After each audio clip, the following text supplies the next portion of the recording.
Hello everyone, welcome back to another live commentary / watch party kinda tonight. I'm Captain Logan. Joining me as often is the Day Ghost. Here's Austin.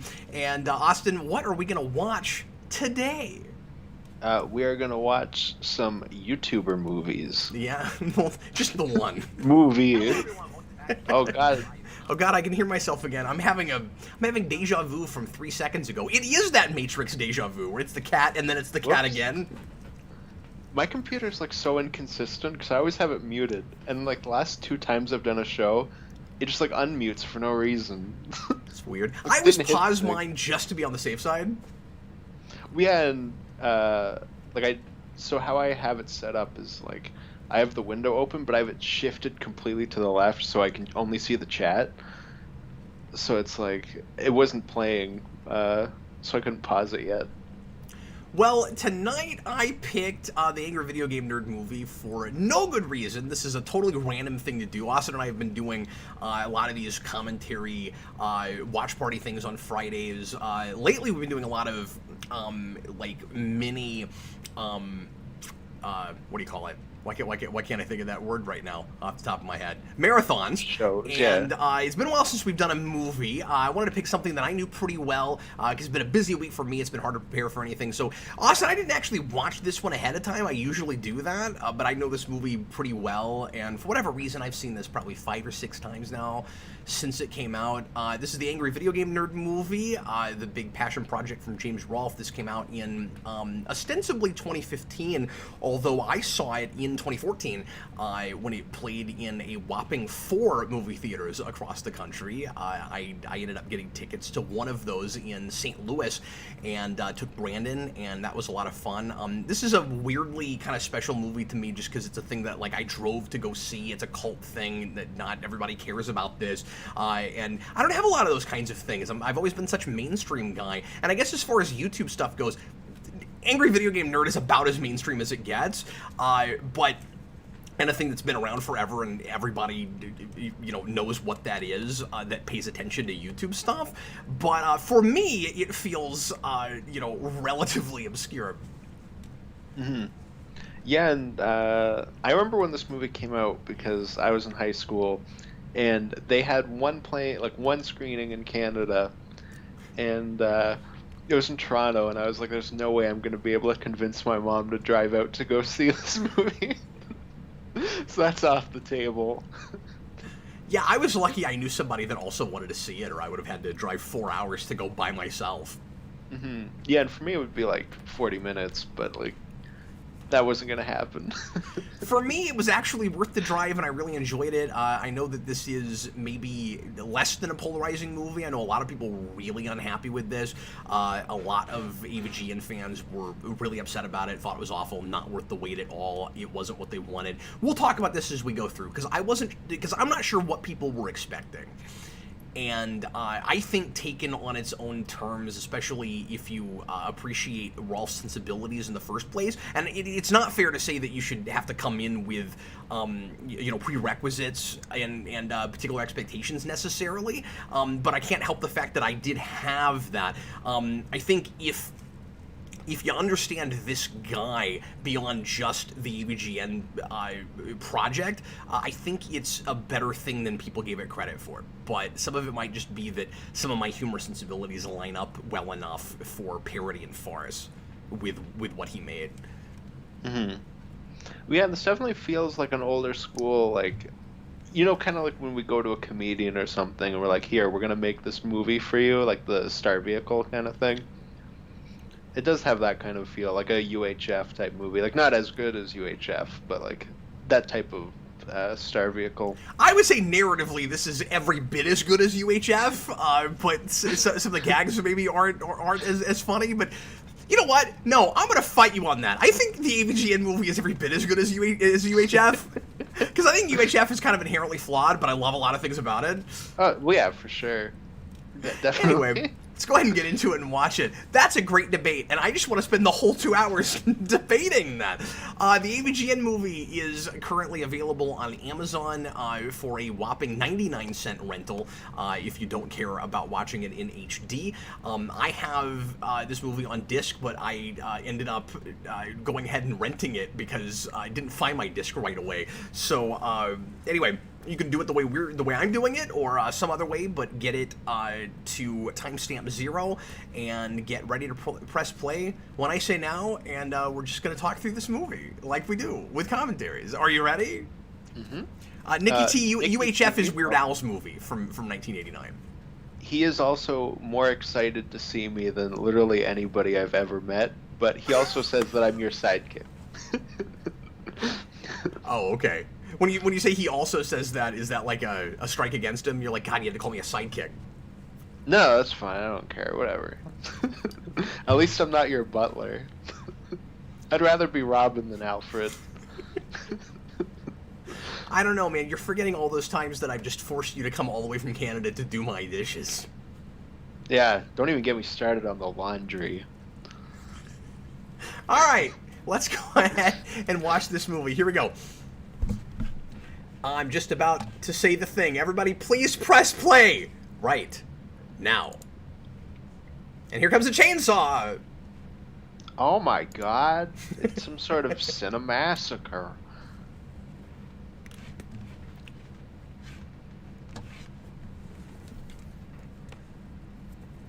So that logo is like 100% the one that would play at like the end of a TV show, right?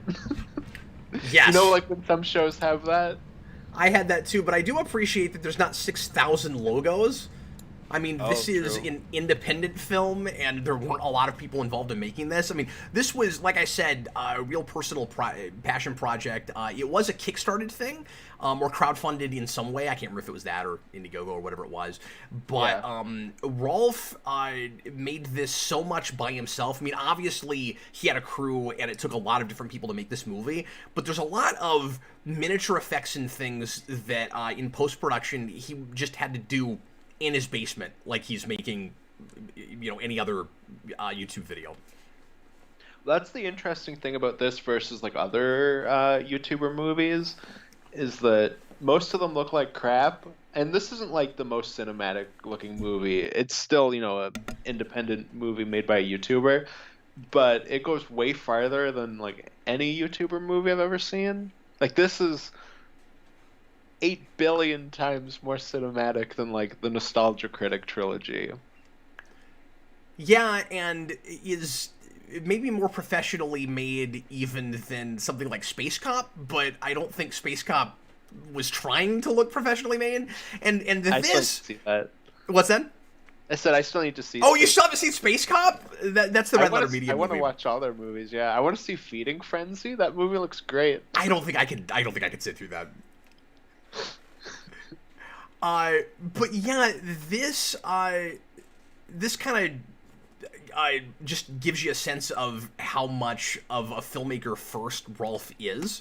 Because I'm not saying that he's like a brilliant director or anything, but he did set out to make a legitimate movie with this. He's just making a really, farcical parody kind of piece. Versus a lot of other YouTubers that attempt to make movies where you can tell they just don't have any experience making movies. This is a guy that got into YouTube kind of, in a way, kind of like I did for a different reason. Like, he wanted to make movies, and then he ended up making, the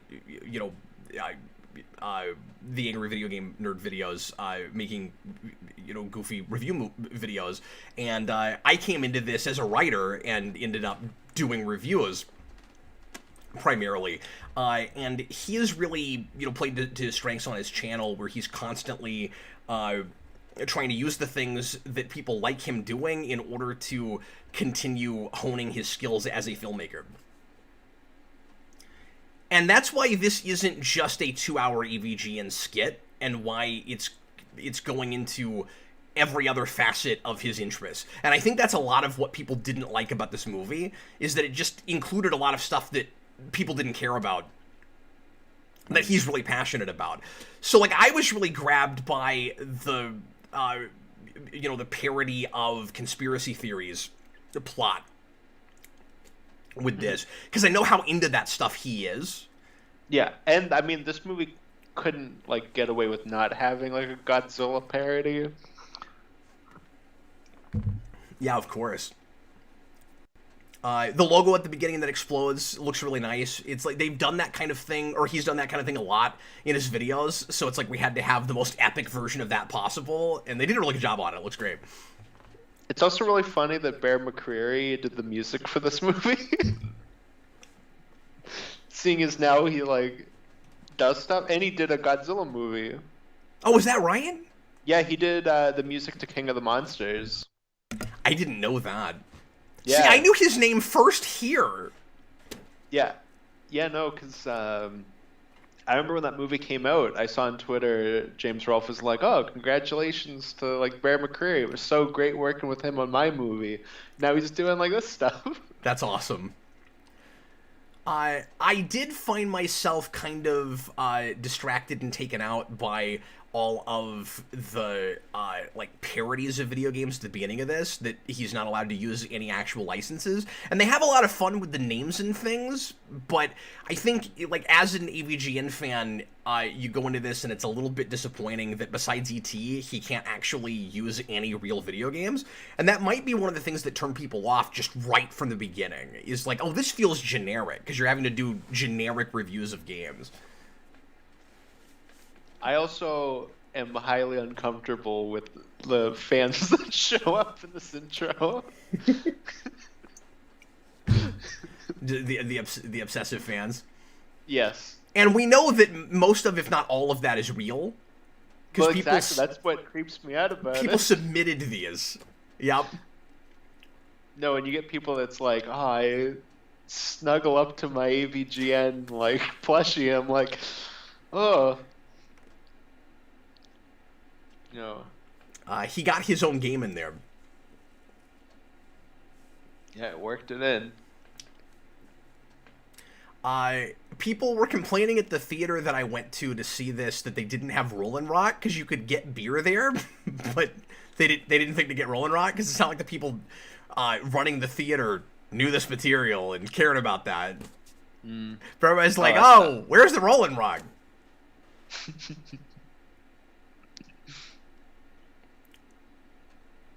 Stephen Murphy. You know what? Now that you say that, I thought Bear McCreary, this is the first place that I saw his name, but now that I'm thinking about it, I've seen him in TV and stuff before this. Because Stephen Murphy says he did it because he was a fan, and he's also done Agents of S.H.I.E.L.D. and some other stuff. There's a cameo or two from like relatively well-known actors in this movie that just like AVGN and showed up. Like the crazy guy in Dark Knight that shoots the rifle. Remember that guy? And gets thrown. Polka Dot Man. Polka Dot Man. Yeah, he's in this. Yeah, that was another thing, is I forgot he was in this until when the Suicide Squad came out. James Rolfe on Twitter was like, "Oh, like it's so cool seeing this guy. Like he was in my movie." He was in my movie. Can you blame him though? Like, no, of course.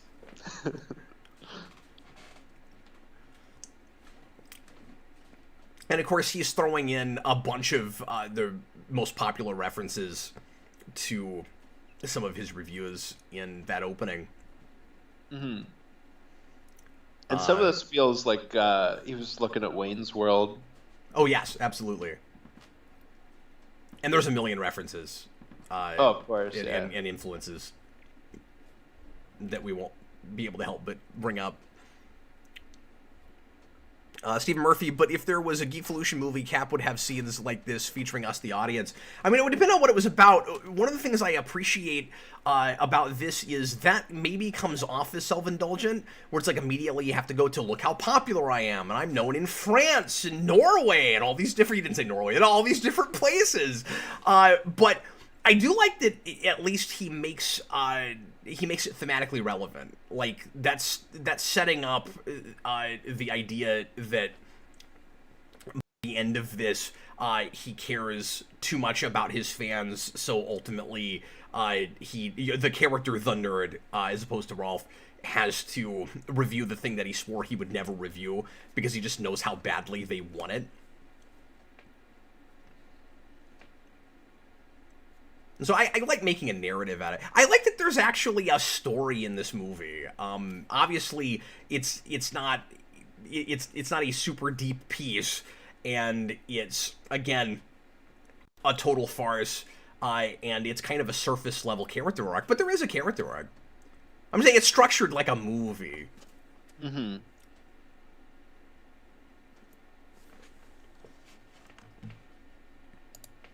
Yeah, and a lot of YouTuber movies do the weird, like, oh, the YouTuber's gotta, like, save the world thing. But I think this definitely does it better than a lot of them.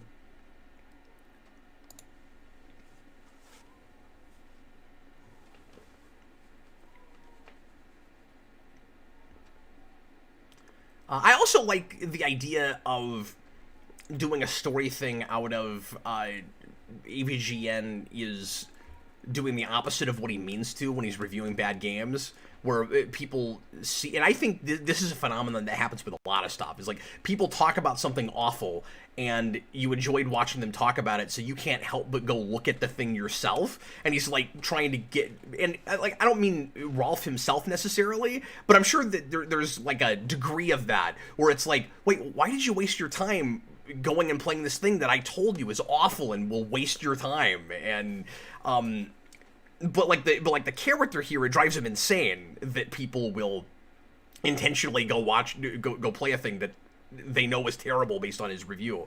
You know, if they buy the review. And of course, especially the early stuff, a lot of his reviews are very exaggerated. So you can't be sure just because this guy who's trying to review the worst things he can find hates it means you will also hate it. Later on, that is more often the case, where he'll just find things that, like, 99% of people would say, yes, this is unplayable. Well, if it weren't for AVGN, I wouldn't, like, have a strong desire to make a film adaptation of Lester the Unlikely.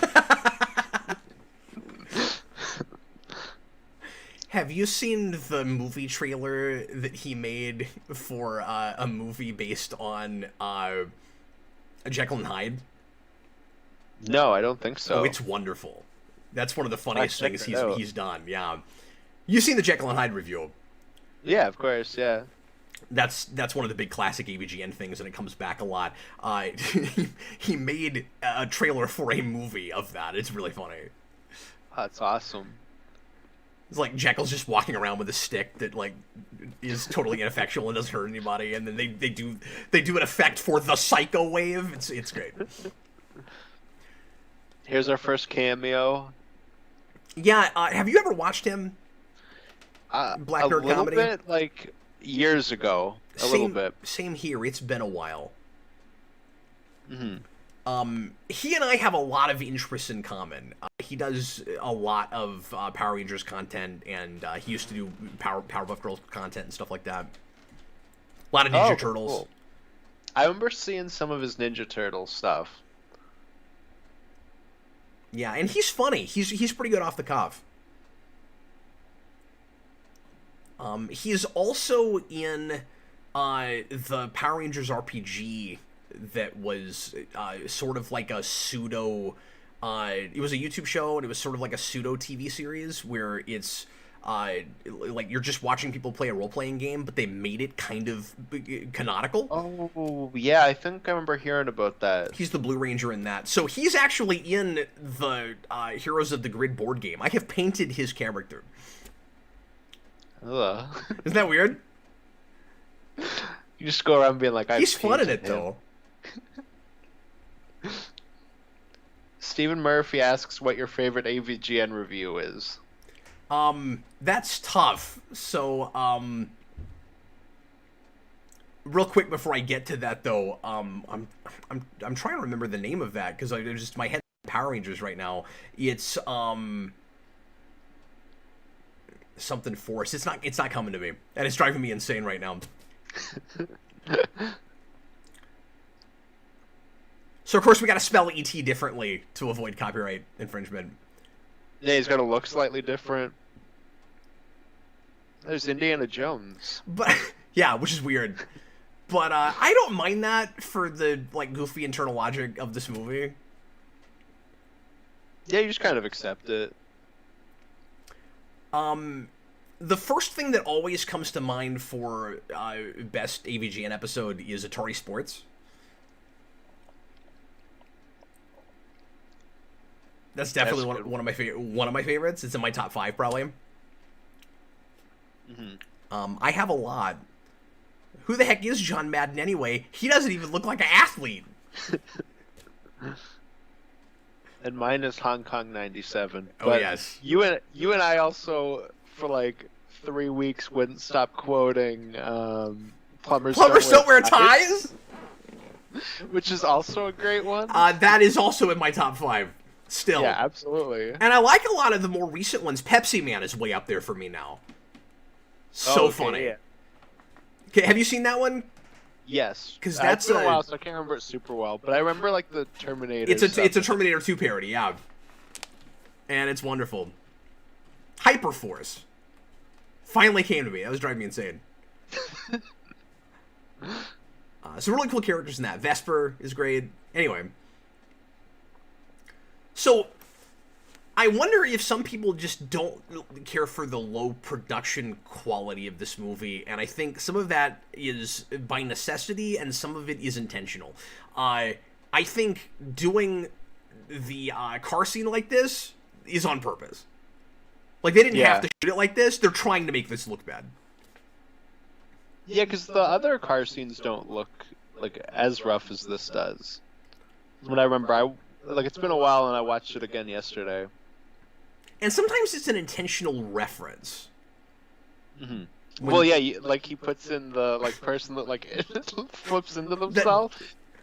I was gonna say the person that falls from a high place into water and then disappears, like in Ninja Turtles 3. It fold into themselves. Oh, that's what you're talking about. Yeah. It's so good. Rainbow Nightmare, did you hear that Chloe Bennett left the CW Powerpuff Girls show? Yes, I did. Isn't it sad that show might end up getting multiple seasons? Some believe the CW is a money laundering front. And that that's the reason that the CW is still around? Wild. Anyway, sorry. I usually don't read questions like that aren't pertaining to the commentary. I know we've dated the commentary. But that is too crazy not to read. I mean, we didn't date it. It's not like you said it's November 5th, 2021. Shut up, Austin. Give me a rock rollin'. That's a reference to Back to the Future. Yep. So, this movie will occasionally go to gross out and potty humor places that I don't care for, but it doesn't do it nearly as much as I thought it would, as I was afraid it would. Especially because the throw-up thing is in the trailer, I think, and I was like, oh, really? It's gonna be this kind of movie? Yeah, it was like the big thing, yeah. This is about the only place we do that. Yeah, especially with how some of that show goes. You definitely could have done a lot more of it. Yeah, you would have expected some fecal matter stuff. See, AVGN, and I've talked about this before, for the longest time I was a closeted AVGN fan. I wouldn't talk about it on the channel because I knew how counter that seemed to my personality and my sensibilities, and it was a weird thing to try to talk about. This actress does a great job in this, I think, by the way. But really takes this material. I don't want to say takes it seriously, but plays everything straight. And they found the right person for that. But anyway, I used to not talk about AVGN at all, and I've talked about how it's kind of a guilty pleasure thing for me, because there's a lot of things about it that aren't, of course, my sensibilities that I don't like, that I just have to live with, because just the writing is funny, and I think more of the humor sensibilities are mine than not. But yeah, the fecal matter jokes and this kind of gross out stuff and that sort of thing, I don't care for. Some of the vulgarity I really don't like. But I think I've come to I think part of the reason that I can enjoy it as much as I do is I've watched enough behind the scenes things and other videos that Rolf has made that I know that he's classier than some of the stuff he's making. Well, because AVGN 100% is just Mike Matei. Kind of. And I don't hate Mike Matei or anything, but you're right. Like, that kind of thing is definitely a little That's bit more him, closer yeah. to him. And it's not like the real James Rolfe doesn't swear at all and that he's a prude or anything, but you can tell, like, especially 50 episodes in or so, he was getting really tired of just the constant swearing and vulgarity and stuff. Because it's hard to make it clever, and it's easy to just rely on it as the joke. You can tell he didn't want to do that, and he wanted to keep it fresh and have, like, you know, actual content and amusing material that's funny on its own. And I just always had a lot of respect for that. Yeah, definitely. We're not talking very much about this actual movie. It's certainly a movie. Look at this scene. It's hard to turn this on and not just talk about AVGN in general. And we can do a marathon at some point of episodes if anybody cared about that, because I think that would be a fun thing to do. You and I have done that unrecorded before, and it was fun. Mm-hmm. Yep. And we did all of our favorites. Hong Kong 97, Plumbers Don't Wear Ties, and Atari Sports. Another one I love, more relatively recent, is the Tiger handhelds. Oh yeah, that's a good one.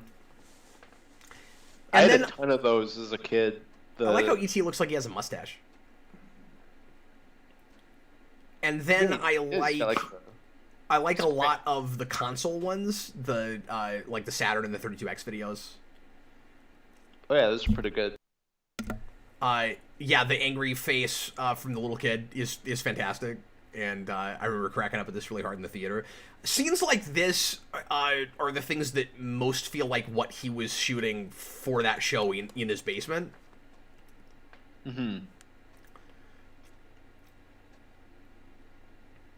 I'd have thought watching this last night. It is a little strange. There's no scene where he fights Mike in costume, because that's such a big part of the show.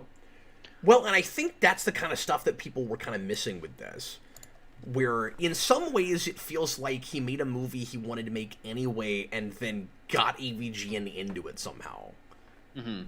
And I think that bothered people more than it did me. Well, that's the nice thing about it as like a TV show movie, you know, is it's not just like the greatest hits. There's some of that, obviously, because you're always going to have that to an extent. Yeah, and it's hard not to want a little bit of fan service here and there, and you feel rewarded as a fan for having, you know, paid attention to the show for so long that some of that stuff is worked in, but you just hope that it's worked in naturally. Mm-hmm. Even his dreams are low budget. There is some fourth wall stuff in this that doesn't fully really make sense, and that kind of thing I always get in the weeds with and can't help but try to suss it out and understand it. But this is, of course, taking itself, you know, not seriously enough that it's easier to deal with that than with some other things. Mm-hmm. It does have that, what's the movie I'm thinking of? The Dead Don't Die thing, though, where it's like, it doesn't happen often enough where you're like... Why is it there? You know, yeah, exactly. Although it's better here than it is in that, because that goes farther. I mean, to be fair, even my dreams are low budget line might not be the character saying anything about being in a movie. It kind of watches that way, but it might be more that, like, he is making videos that are low budget, and his dreams are also low budget. Like, maybe that's what he's saying. How do you feel about the status quo that we're given for this character, like this being the world that he lives in? Because it's certainly not exactly what I expected. Like, he works at a video game store, and he's just called the nerd. He doesn't even have, like, a normal person name at all. And he's a guy that is just, like James Rolfe, is making the AVGN videos, but he is also AVGN, so, like... It's sort of like he has another persona too, but this one isn't really supposed to. It's the same guy. Like, how do you feel about all that? I think that's part of what makes it feel so much like an old school, like we just found this comedian or whoever, and we're like, let's put them in a movie, or like a skit character. where you just kind of take that skit and you're like, this character, here he is. He's just there. That's his name. Well, he plays games. He works at a game store. Yeah, what does he do? Yeah, exactly. I mean, Weird Al's way around that was having a completely different character that just kind of acts like Weird Al. Mm-hmm. And that movie might have been served better by it actually being Al Yankovic somehow. This goes the other way a little bit, where I'm not sure how served it is by it actually being the nerd to some degree. You almost wish it was... And I don't mean to compare my own work to this too much, because that's pretentious and maybe kind of unfair. But I almost wish that he did like the fake Captain Logan in Spawn Year thing, where this is just a fictionalized version of James Rolfe who plays a character called the Angry Video Game Nerd. So what To Boldly Flee does, where you get the fictional Doug Walker. Yeah, and I've not seen any of that stuff because I'm not into Nostalgia Critic at all. And of course, those are connected properties now, because those guys are friends and they've done several videos together. Yeah, James Rolfe appears in all 3 of those movies. Oh, does he? Yeah, and you get one cameo from Nostalgia Critic in this, and again, those guys have done some projects together. Their Ninja Turtles videos are funny. Yeah, because on the Patreon Discord, we did a watch party of all 3 of the Nostalgia Critic movies. And I wasn't going to that. And we were all miserable. And James Rolfe shows up in the second one, and the second he starts talking, we all started laughing, and then he left, and we were miserable again. Anytime that happens, you're like, did he get to write his own dialogue? Like, because Rolfe is not an improv comedian. Like, a self-proclaimed not improv comedian. Not interested in that. Wants to always be scripted if he can help it. Because he's actually a closeted introvert. That makes sense, yeah. I can't fully explain why I've been so into AVGN for as long as I have, but I know it, like, weirdly well. Eric at one point was like, why do you know AVGN as well as you know Star Trek? I don't understand this.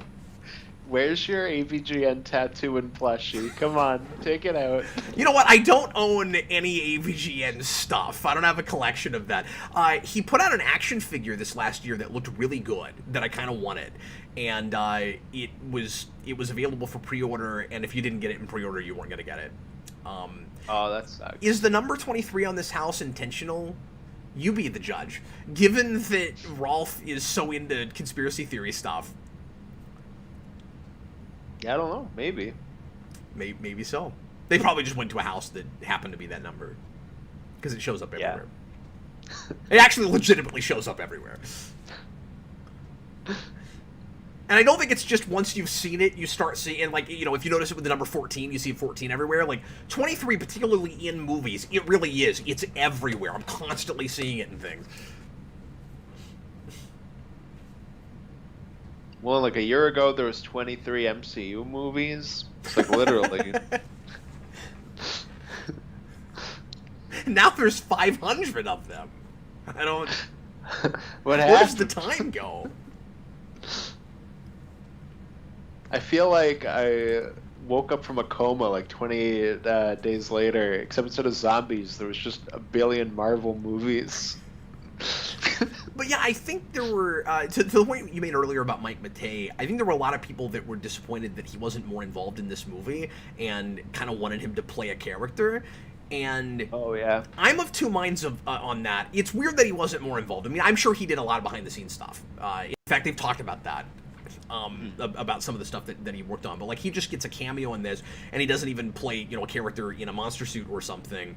I mean, he might have been in Death Walks. I don't know. Like I don't wonder that, but I don't know who's in that outfit. I haven't watched all the special features for this, but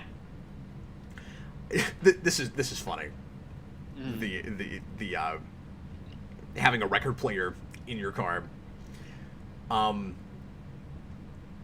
But I've always liked the gag that the AVGN doesn't know who Mike is, and anytime he comes up, he's like, who the hell is Mike? That's so funny to me.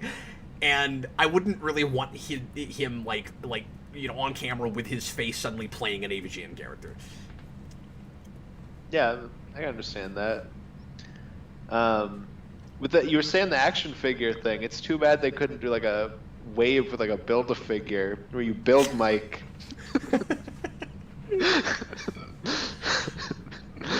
Or you could build like Super Mecha Death Christ, or yeah, like the villain of this movie. Yeah, you build Death Moxus, or build the oh no, you're the general okay, guy, but yeah. the idea of a Build-A-Figure that's missing limbs is amazing. That's so good. It's just the vehicle. There's I'm not supposed to swear on this channel, but I'm just saying the names of characters. That was Shit Pickle in a video game, and he shows up in a couple little cameos in this movie. You'll see him at the end on billboards. And again, I don't know how that works. Of those is the glitch gremlin.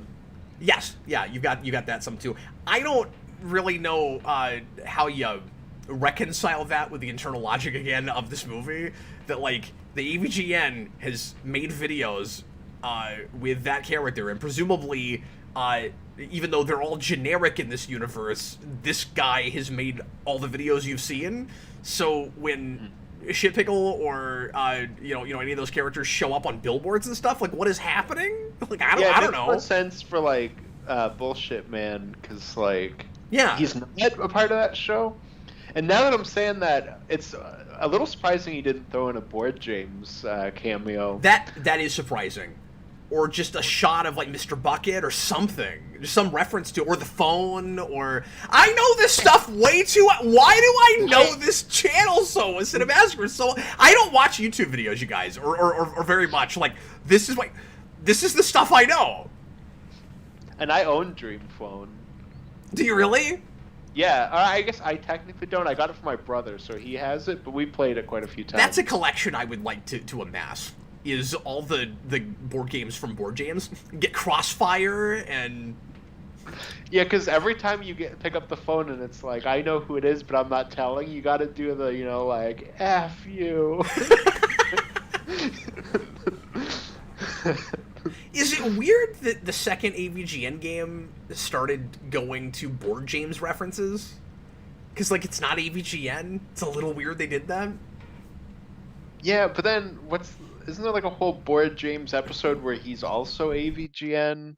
I don't remember what that was about. No, there's an episode where they meet and talk for a scene. They do like a reference, or they do like a cameo with Board James. And that's...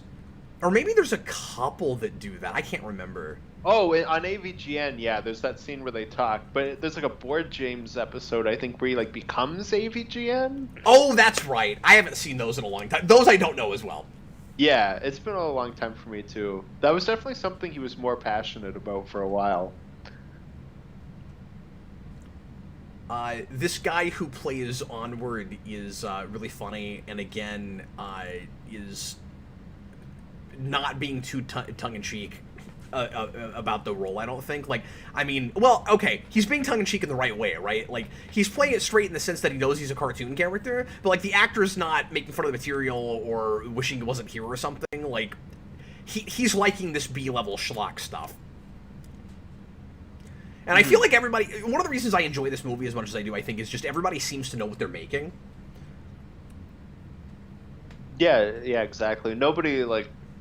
thinks they're making the greatest film like ever made. Like, you get with the nostalgia critic movies, but also like nobody's like, this is some stupid farce thing. I don't need to show up to work. And it is, but those things are fun to make, and they know that. That's what I mean. Like there also is a little bit of heart in this script, and so they know that it's maybe one rung above like a Troma picture or something. Yeah, I'm gonna say picture. Deal with it, man. Nobody made fun of me about this until you. Well, I didn't even think about it until you said you didn't? It. I saw a smirk. No, because I was just thinking, because I was gonna say, and then Lloyd Kaufman shows up. Like, it's just funny you went to Troma, but Oh wait, has he already been on screen? No, he shows up later. I was gonna say, I thought you were somehow looking at him. I was like, no, Lloyd Kaufman's at the end. I don't understand how all those people are trying to play the E.T. game. It makes no sense to me. That's what's funny about Lloyd Kaufman's one, though, is just imagining that just Lloyd Kaufman just tries to play E.T. just now and then. Yeah, and we can tell from his episode that Lloyd Kaufman has never picked up a video game controller in his life. No, that's what he does. Between being in James Gunn movies, he'll just play E.T. for a while.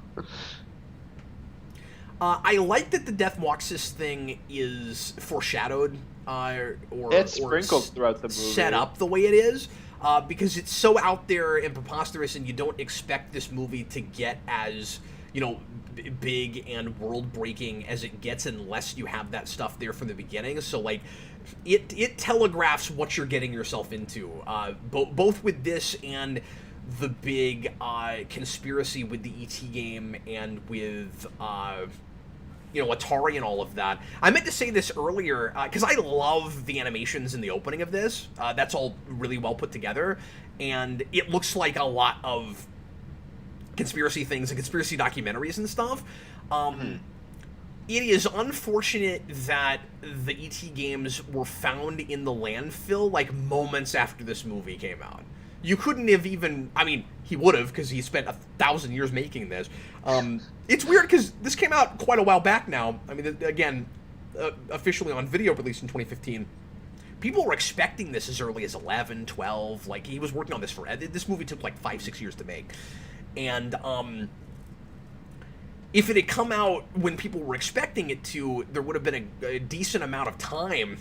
I love the sandwich thing. It's just, it's such benevolent humor. But you would have had a few years before that documentary was made, and like everything that this movie is making fun of, the history and stuff wouldn't have been, like, already proven or debunked. That documentary is so strange, too. I don't know if you've watched it. I have, and it's one of the most padded things I've ever seen. It should have been 20 minutes long. The weirdest part of that movie, like, most of it's left my brain, but there's one specific part of that documentary I will never forget, which is, like, the guy that made it is like, oh, I'm going to go to the landfill or whatever, but first I got to go pick up my DeLorean. It's being held by George R. R. Martin. George R. R. Martin. And then he just goes to his house and gets it? Yep. It's so weird. That really watched, like, we got this famous person for this movie to give it more credit somehow. Even though, what does Martin have to do with the Atari landfill? I don't know. Well, the way he said it, I'm like, that's so ridiculous. Like, that, obviously he's just joking, and then that's a real thing? No, that's what we did. He's in the movie. Yeah, like, it's so weird. I was thinking about that just the other day, and I was racking my brain trying to remember what I saw that in. It was that movie, wasn't it? Yeah. Well, because I'm always like, no wonder George R. R. Martin can't finish the game of Song of Ice and Fire, whatever series. He's too busy driving this guy's DeLorean. Just video games.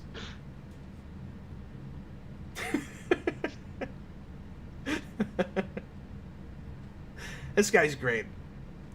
You got to have the right actor for this villain, or this whole thing doesn't work. Definitely. And it just feels like he's watched movies like this. Oh my god! He's just constantly, God damn, it's hilarious. Well, yeah, and he's got like a very specific way he says it that's the same every time, so every time it's like, oh my god!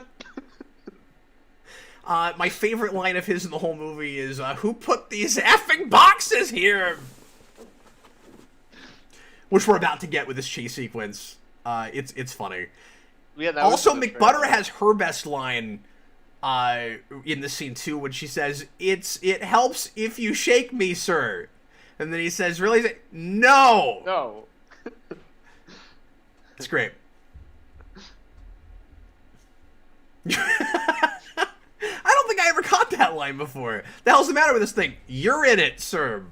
Yeah. His line deliveries are so good. They're just oranges for no reason. I mean, he's making fun of literally everything. It's like these silly things in 80s action movies. Yeah, you're gonna get the glass. Yep, you gotta have that. Well, part of the reason that's there too, I think, is because of one or two games he's reviewed that do that whole thing. Because that's in either Back to the Future or Paperboy. I can't remember. Oh, it's in Back to the Future. It's in Back to the Future. Yeah. I think that's partly why that's there. And you can say I'm stretching, but he has a number, or at least a few, references to particular games. Obviously, that he's reviewed that are, you know, some of the more famous ones. Obviously, Top Gun. Yeah, it's like the big one. Is the big one. And that was in the trailer we sold it on, or he sold it on that. Would you like a steering wheel in the back? Yeah, there's a lot of great banter in this scene. Tom, $2 super chat. Great show tonight, guys. Thanks, Tom. Nikki T, $5 super chat. What other YouTube shows or movies do you enjoy that no one would think you liked? I don't know that I really have much else besides this. Like I said, this is this weird guilty pleasure thing. I fell down a rabbit hole at one point. I couldn't stop watching it. What else do you have? I mean, it's... Maybe you can't think of anything that people would be surprised that you like, but... You know, clearly you're more of a YouTube person than I am. Well, Red Letter Media for me. Maybe some people would have been surprised that I was into that at one time, but I have referenced it enough at this point. Yeah, and I love Red. Yeah, when you were with Dan that one time, you guys just did a stream that's just that. Oh, we couldn't stop doing it. Well, it's because that's all we did the whole time I was there. I know, it's funny, yeah. It became a survival mechanism for me, because that's all he wanted to do the whole time I was there, was he just kept quoting Red Letter Media constantly, and if I wasn't doing it with him, I would have been so bored. For the record, I was into Red Letter Media before likely anybody watching this, because I was watching his Star Trek reviews before he was popular, and like the Plinkett stuff. I was into early Plinkett, and a lot of people don't get to Plinkett until the Star Wars stuff. That's where it blew up. But I saw his Generations review shortly after it was put out. Like, I don't even think he'd done Insurrection when I first saw the Generations review. Maybe. Oh, dang, yeah. Maybe. Or maybe I don't get into that until Nemesis. I can't remember. But I definitely saw those before he put out his Episode 1 review. Yeah, and they were, like, pretty far into, like, half in the bag and stuff by the time I found them. But sure. I was also pretty late to discovering AVGN. Like, I think I was, like... I think it was around when this movie came out, honestly. Oh, really? Like, maybe a few months before. It was only a couple of years before for me, though. Mm-hmm. Because the big thing that I am forever ashamed for was that I knew about the game dude first, and specifically because of that, I need, like, if I ever meet James Rolfe, I need to ask him if, because his, like, sidekick in this movie has his, like, AVGN name, and it ends with game dude, and I need to know if that is an intentional reference or not. That's really funny. Rolfe is one of those guys, and I feel pretty confident in saying this because I've watched enough of his, off-the-cuff discussions and things. He seems like just a really level-headed, cool guy that didn't let all this get to his head too much, and that's so insanely rare. And I feel like if he wasn't so insanely popular and I would actually have a chance at getting to know him, I feel like he and I would be friends. Yeah, for sure. Yeah, he seems like a cool guy. So it's more fun watching his stuff because that's infectious to me, and I can tell that he's not mean-spirited, and that there's, not just a passion behind it, but, like, he's always trying to really put out a quality product. He seems very real to me. But he's also really smart in not getting too personal on the internet. Mm-hmm. And stuff like that. He's so much more mature. And what's weird is, when he was younger, he was immature in all the right ways, if that makes any sense. Like, his immaturity made him famous in, the kinds of jokes that he liked to make and things like that, but it just seems to me raised right, where, like, he knew what to do and what not to do professionally at an early age. Well, yeah, and it's interesting because there's been some drama with Cinemassacre recently, but he's not like in charge of it anymore Right. because it's like Screenwave. Like, I don't know if you heard about the Monster Madness thing. I didn't. So they did that this year, and all of the Monster Madness reviews, I guess, are written by the Screenwave people. Oh, really? And yeah, so day one, plagiarized script, and there's like this people were freaking out. Yeah, Oh, no. And so it's Rolf reading it, but he didn't write it. exactly. That's rough. See, I wish he would draw the line at that, where, like, they can edit his stuff, they can make suggestions, but, like, the script is his. Mm-hmm. Well, I think they've been writing AVGN too, but I could be wrong about that. What I've heard him say is that he writes them, but they might add some things or give him suggestions and things, but they still read pretty authentically to me in his voice. Maybe he's just got some good writers on it now. And I'm not saying it's necessarily bad if he's got, like, real good, talented, professional people to help him write. Obviously, late-night talk show hosts do this, and we're not like, oh, like, Conan O'Brien sucks, he doesn't write all of his own material. But yeah, how many shows are actually run by one person?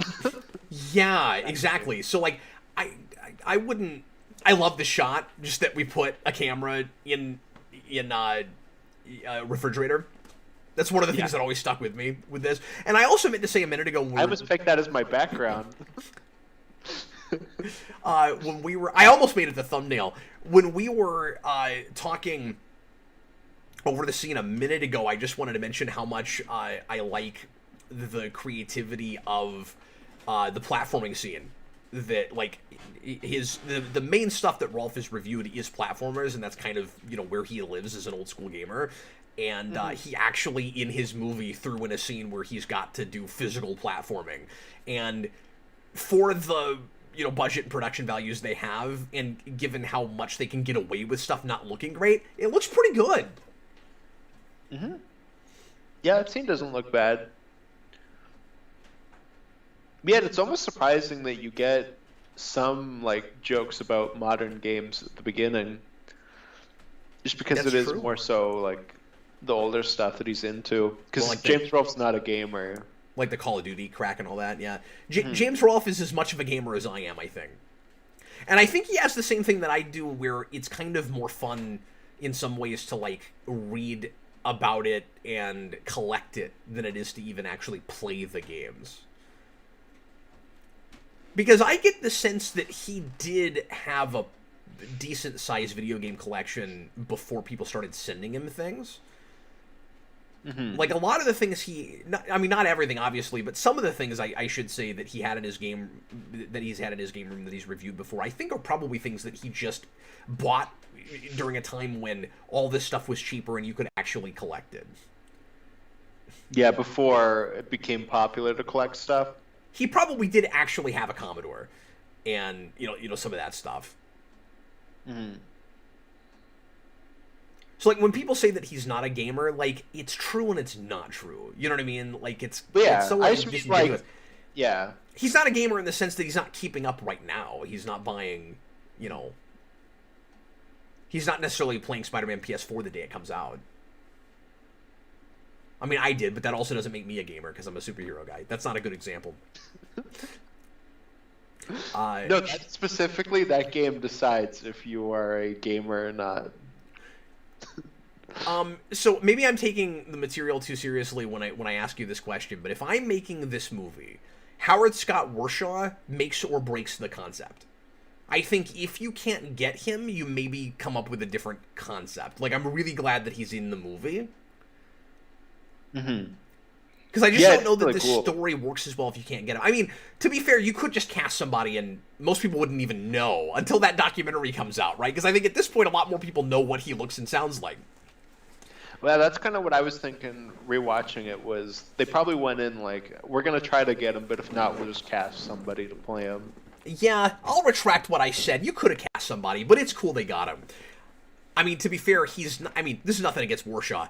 he's not even as good of an actor as a lot of the actors they got in this. Like his line readings are a little stilted, and it's probably for the best that he's not in more of it. Like, I'm glad that this guy's not this guy with a fake British accent, who is a lot of fun. It's like, there's video games upstairs. That guy, I'm glad is not Warshaw the whole time, because initially I thought that's what they were gonna do, and they set it up that way, where it's like, oh, we're at Warshaw's house, and then you think this is going to be Warshaw, but it's not. It's this other guy that he knew that they developed things with, and it's this whole, conspiracy Area 51 backstory. But yeah, it's probably for the best they hired an actor for this guy, and that this isn't Warshaw. Yeah, and if they couldn't get him, I could see them combining it and just making this character Warshaw. Yeah, that's true too. This tinfoil gag is great. I mean, that Indiana Jones kind of moment is obvious, and of course he's going to throw that in there. But I do like the giant tinfoil ball that you get. It's pretty funny. Well, you can never go wrong with a good Indiana Jones joke. Yeah, but I don't know. It's done to death. That is true. That's like my favorite part in UHF, though. That or Rambo, I don't know. Yeah, Rambo's better. I'm also just like a big Indiana Jones fan. It's like, oh, that's fair. Yeah, that's material that's never resonated with me real hard.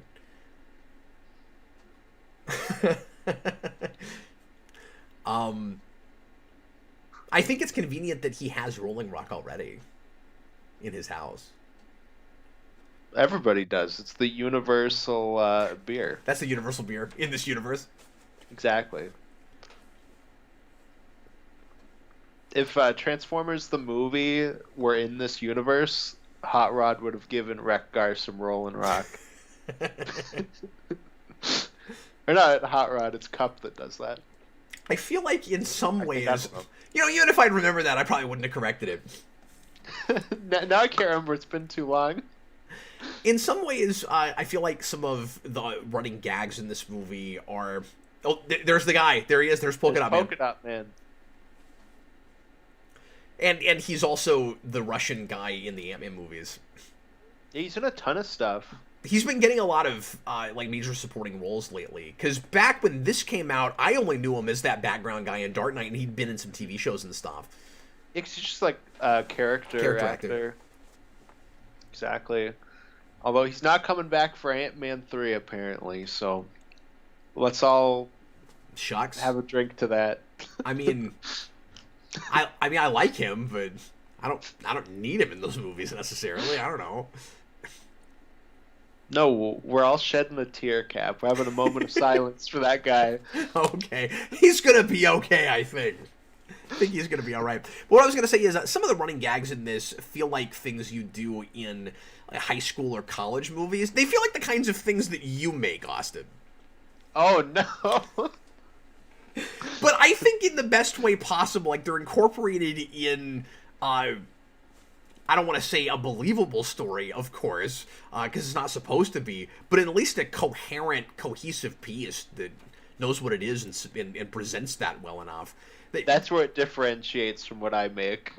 Exactly. This is either going to be your thing or it's not, right? Like this thing obviously is not for everybody, and I don't think most people. I mean, I don't know why you would even think to watch this, but like if you don't know AVGN, but like. Some people might watch this and be like, well, it's too fan servicey, and you're only going to appreciate this if you're really into AVGN. And I'm like, I don't know that that's a problem if the story's good enough. And I personally think that it is. Like, you don't want it to be too self-indulgent, and you don't want most things to be just, like we've talked about 1,000 times, fan service the movie, but, like, at the same time, what is the point in making a thing called the Angry Video Game Nerd movie and hoping that you can win people over on that character or this idea with your film?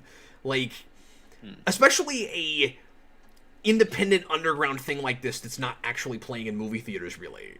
Like, I'm not sure, or even on major streaming services, yeah, I would probably make this for my fans, right? Like, that's what I would... I mean, if I ever make a Geekvolution movie, I'm not making that movie for people that aren't already watching Geekvolution. And you try not to be too self-indulgent. We're gonna pitch the Geek Flush movie right now. Oh, are we? Or you are? Yeah. No. Oh, what is it? What's it gonna be? Uh, I've gotten some pitches from people, and I haven't seen anything I'm in love with yet. I want to do it at some point. I want to do a Spawn Year level thing that I don't have to put out weekly or daily. That can just be a 2-hour project that I'm out.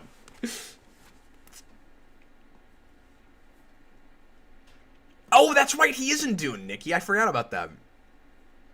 The so polka what dot we'll man guy. do, we'll get a Zack Snyder mask and we'll put it on somebody, and it'll be like he's trying to kill you, and it'll be like a slasher movie where he's coming to get you. Oh no, that could be kind of slanderous. And besides, if I was going to do that, I would do it with McFarlane, of course. Well, that'll be the twist. There's like a bunch of people. Oh, They're like a cult. Yeah. You'll walk in and they'll be like around a pentagram, and it'll be like Zack Snyder, Todd McFarlane. How do you feel about this gag? Because it's one of those things that's kind of in everything. The whole, like, it sounds like we're having sex, but we're not having sex. Yeah, the like not sex scene. Yeah. Yeah, it's like you said, it's just kind of in everything. So it's just kind of there. I think I it's know, it's funnier kinda with obvious. this than it is with some other things. Just something about their doing that with the power pad. I think is kind of funny. Mm-hmm. Well, their chemistry works well enough, so it's like. I think so Makes it too. better. And then her falling for the other guy at the end of the movie comes out of absolute nowhere. Yeah, when I think that's just supposed to be the joke, but yeah. I'm it's, not convinced of that. That was the one place in the movie where I felt like they were actually trying to kind of tug on your heartstrings a little bit and be like, oh look, like the little guy in like the token black guy gets the girl at the end, and isn't that subversive? Like, I don't know. maybe. There should have been, even if that's just a joke. I mean, Death Moxis was also just a joke, and there's build up to it. Like, they should have had more screen time together without Rolf on screen. Yeah, it just kind of felt like, oh, he's gonna get the. Oh no, it went to this character. Okay, bye. That's the joke.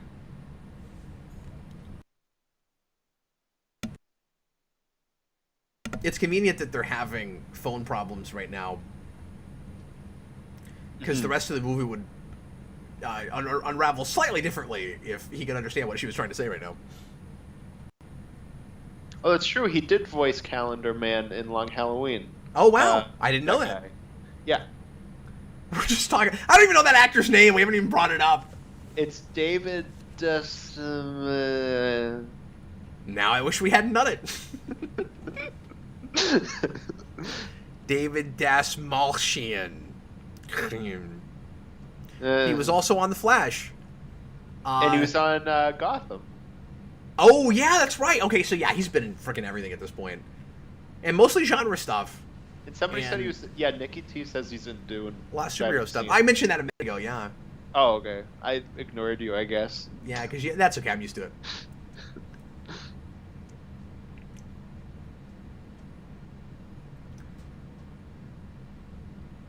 I wonder if they like intentionally got somebody and an outfit that looked like Sonya Blade, or if that was just like unintentional. Yeah, that actress reminds me a lot of, what's her name? The girl who played Starbuck in the,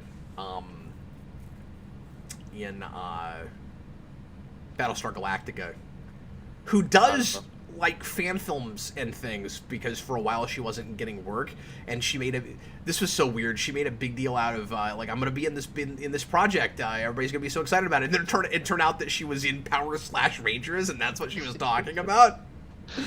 But anyway, that girl reminds me of her. Name is on the tip of my tongue. I think she's actually in TV again, but I don't know what. It's not anything that I've been watching. Robert Wild, GLA Super Chat. I'd like to see a Geekvolution Christmas Carol. Oh, that's an interesting notion. God.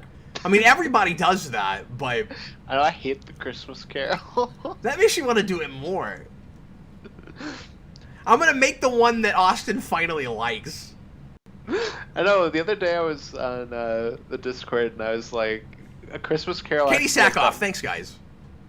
Oh, okay. That has to be one of those stories. Before I your just time. hate it. Sorry, what?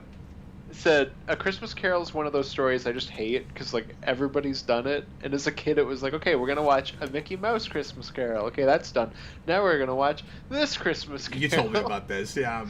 It's like What I'm gonna do is maybe I'm gonna you'll make the one I like. I'm gonna add a fourth ghost, and Austin is gonna play it. It's gonna be the Day Ghost, obviously, but the Day Ghost is the ghost of Christmas Who Cares, who just agrees with Scrooge and shows up and is like, "Yeah, I'm with you, humbug, whatever," and then he just leaves. Well, yeah, because I'm working on like a horror comedy web show. I'm working on the scripts right now, and one of the episodes is a Christmas Carol parody, where this main character is a paranormal investigator, and it's just him like going to basically Scrooge's house, and every time the ghosts show up, he just kills them. So like Scrooge never gets his lesson.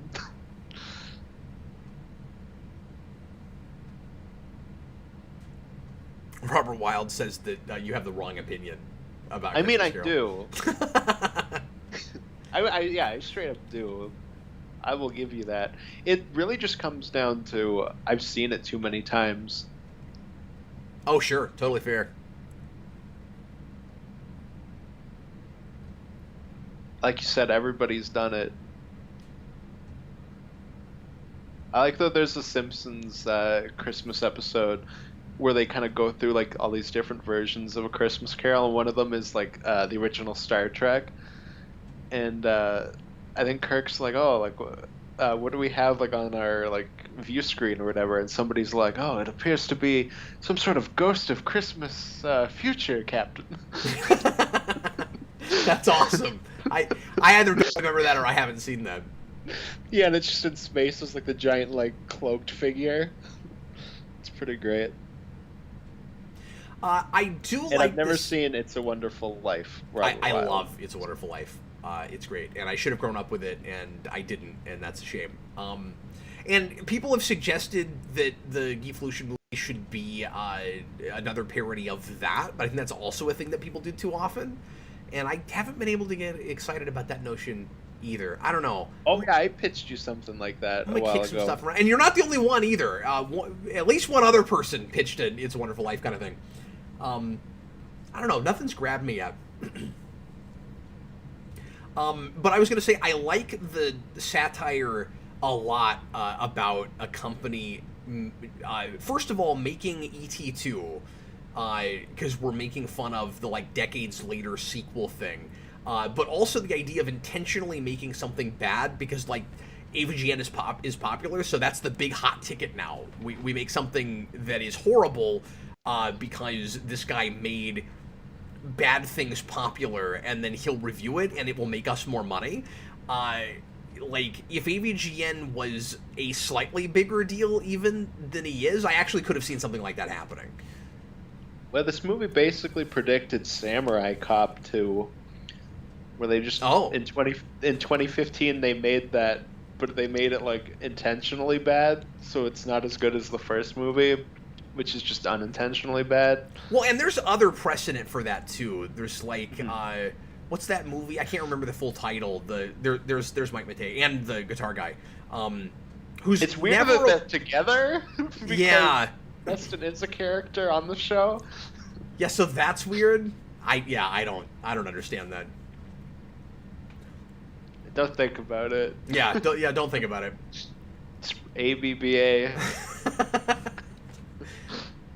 It's cool that he gets to do a song for the movie, though. Oh man, I was on my way to a point. I can't remember what we were talking about. Oh, sorry. No, that's all right.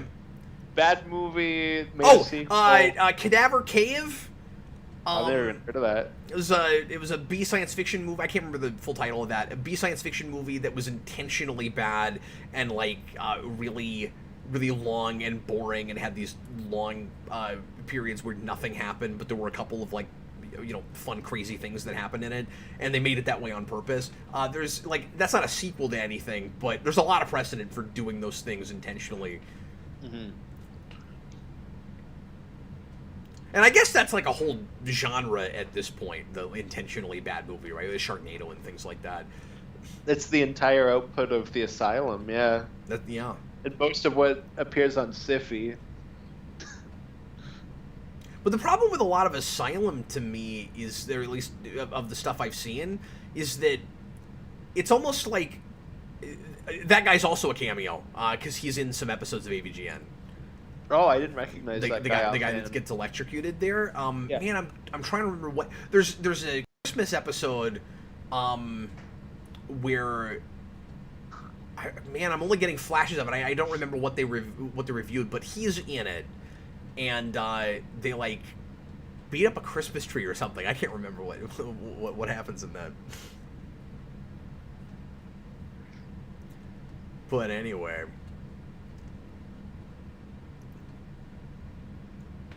It looks like they were allowed to film in one place in a casino. Oh, see, I thought they just put, like, the machines there as a green screen. Yeah, maybe they weren't even at a casino. I don't know. Do you think they had one machine and then they just, like, superimposed the bunch of... Maybe Yes. that's what they did. Maybe that's what they did. But I was going to say, yeah, I think Asylum very often... And Troma's this way, too. It's almost like we know we make bad things, so we have like an excuse, and we're not thoughtful or clever about it much of the time. So at some point it stops being intentionally bad, like it's fun to make bad movies, and just like we're pumping these things out and we don't have to try, so that's why they're bad now, if that makes any sense. Yeah. Well, and I mean, I haven't seen enough Troma, but at least from my understanding, like, that's at least like a specific style, like, yeah, where it's like, oh, look how crazy it is, as opposed to like the Asylum, where it's like, oh, what can we rip Holmes off? is coming out, we got to make our own. Yeah, where you try to get it out timed with it, just like review channels will try to get a review of a thing out that's related to the, like AVGN used to do a lot of. And that's actually a plot point in this, where it's like, well, they're putting out E.T. 2, so I have to finally review E.T. because I always do something that's related. He actually doesn't do that much anymore. That was a thing more, years ago. I think he's popular enough now. He just doesn't feel like he needs to. Like, whatever he puts out will do well. Yeah. As long as the quality stays to a certain degree. But like, he was like, oh, Spider-Man's coming out, so I gotta do the Spider-Man episode. Like, I think he's just exhausted enough properties. He's not doing that anymore. What is he gonna play, the Eternals game? Yeah. NES Eternals. That's like Atari Eternals.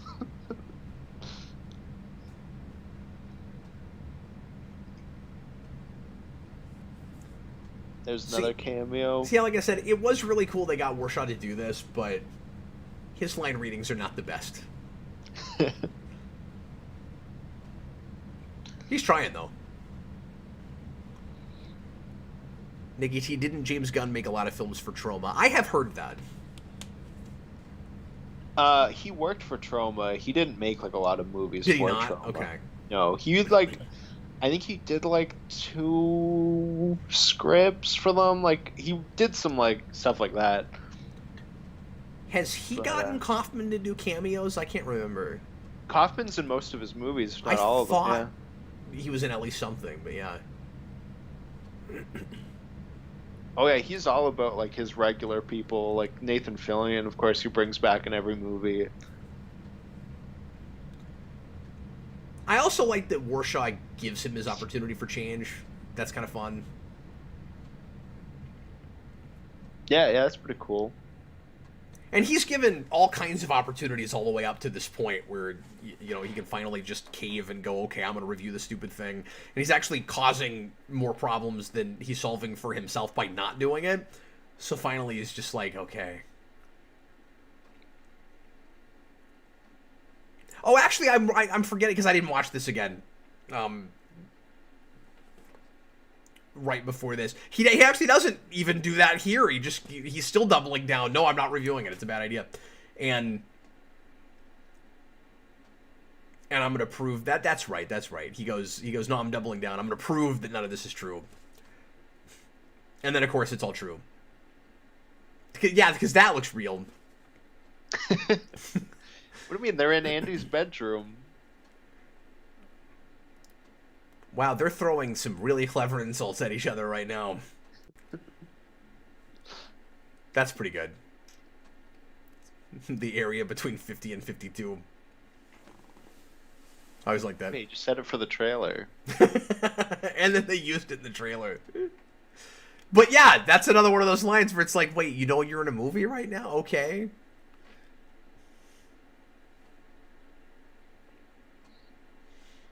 I don't remember even seeing Kaufman in Suicide Squad. So, okay, Lloyd Kaufman's cameo is so funny in the Suicide Squad because I knew he was in it, so I was like, eyes peeled. And it like cuts, they walk into a bar, and it's just his face on like the top right corner for half a second. Oh, wow, okay. So he was in that room, but he's hardly in the movie. And I think he appears just in the background for the rest of that scene, but just the fact that his face was like right there for half a second just killed me. Because both he and the actress that plays Mantis are in that scene.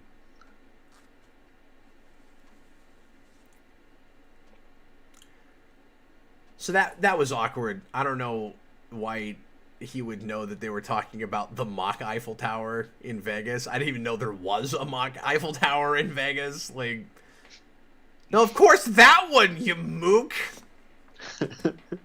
All right.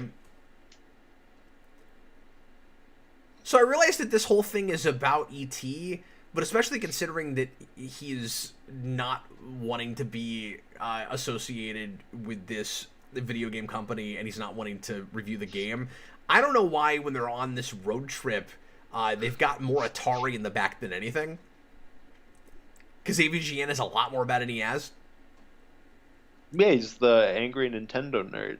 Initially. Like originally, yeah. Oh, look, foreshadowing. I forgot that we actually put footage. I mean, of Top Gun. He reshot it, but yeah, I think. But that he was watching the Top Gun review before we have him actually flying a plane at the end. I forgot about that. Now we have the game dude. Yeah. I need to know if that's intentional. I like some of the satire about YouTube culture, too. That this guy is... I'm going to assume that this character gets paid by AVGN to help him out with videos. Which is funny, because Rolf does most everything himself when he can get away with it. And it's just the more elaborate videos that he brings in people on set with him. Even now, having, editors and things, he still doesn't usually have anybody there on set when he's making a normal video. I don't know if you knew that, but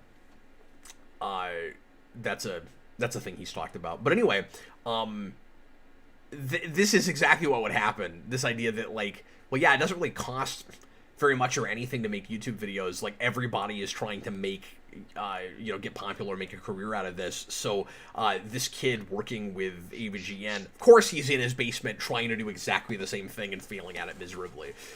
Well, and there's like a billion AVGN clones. Yeah, of course. He should have just been straight up called the Irate Gamer Game Dude. Just combine two of them. Yeah, I remember Irate Gamer. Mm-hmm. Yeah, at one time he was like the prime example of kind of failing upward with YouTube, where he was basically just ripping off AVGN. And not that he did all the same stuff, but it was the same kind of premise, and it definitely felt like a ripoff. Well, that's what Game Dude was. And he wasn't as talented about it. And that I've never seen. But there was he a would time... straight up do the, like, what were they thinking? Wow. Like, it's a straight up ripoff. And of course, we got to go to Vasquez Rock. I feel like this was a big deal for Rolf just to get to shoot there. Because it's such an iconic location. Is one of my favorite jokes just because I love throwing dummies off of things. So just the fact that he just falls off for like no reason just it kills me. But yeah, Vasquez Rock is in everything. And a lot of people know it initially for Arena in Star Trek the original series with the Gorn. Oh yeah, for sure. That's one of the most recognizable things of that show. And I talked about this before, but it's also the place where it's seen technically the most amount of times is in Power Rangers, because the command center is superimposed on top of it. Like, they shot Vasquez Rock, and then they just put that on top of it. And it's an observatory somewhere that also exists, and they just took footage of it and put it on top of that. That's funny. And then my favorite now Vasquez Rock appearance to make fun of is in Star Trek Picard, where when we see it, there's... Have I told you about this? Oh my god. This is great. I'm gonna blow your mind with this, okay? This is how dumb that show is. They shot at Vasquez Rock, and they thought it would be super clever for the location to just be Vasquez Rock. So they're shooting it, and then on the screen there's a location stamp that says Vasquez Rock. And then one of the main supporting characters is a homeless person, or sort of homeless, living in a trailer right next to Vasquez Rock. In the utopian future of Star Trek. That should have just been Picard. He's like, I live in my trailer now. Vasquez Rock. By the way, somebody earlier said that AVGN must have been a big influence for me when I made Spawn Year. It absolutely was. And that was the period that I first started really getting into this. And I wasn't, intentionally, obviously, trying to do a lot of AVGN stuff in that show. But I did learn a lot about how to shoot that kind of thing from watching his videos, because I'd never shot anything remotely cinematic before. And that helped me, I think, to get a sense of minimalism and how to work with what you have. And how to shoot, as fun and interesting and engaging stuff as you can, kitschy kind of stuff in one tiny room on a set. And if you go back to the early episodes of that show, especially before I was in the Spawn suit, you'll see me making some of those kinds of faces and not even realizing that's what I'm doing. Yeah. Well, because I had to be so expressive in the shots where I'm just reading a comic and I'm like appalled by something, or actually shocked that I'm liking something, and you have to be really exaggerated. And so yeah, I was definitely channeling my inner James Rolfe when I was doing them. This is great. Like, I love that everything that's in the Atari game is just real and actually there. When he goes, he wasn't too subtle about it. That's classic Rolfe.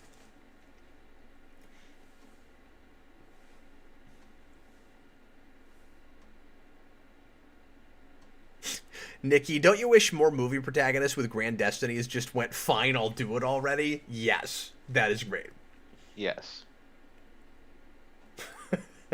Isn't that the story of Thanos? He's like, fine, I'll do it myself. Do it myself. Yes, except in this case, I know what he's talking about. Robert Wilde, 0 days since Cap has complained about Picard. And I'll do it tomorrow, and I'll do it... The only days I don't complain about Picard are days that I'm complaining about Discovery.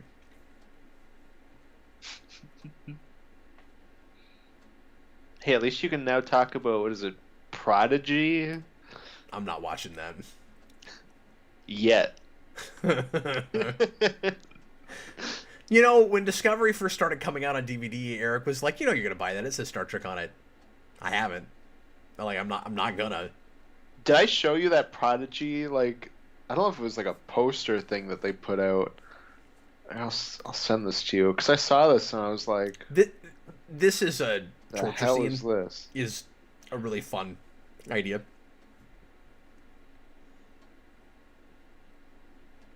I like that this is also like a missile silo. You can launch out of this That's true! Room. So you gotta press the button to launch and get the hell out of there.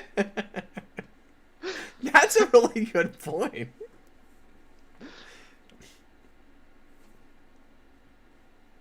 And I like how cliche and melodramatic that scene is, where you've got to get your classic, we're not so different, you and I. Mm. Yeah, exactly.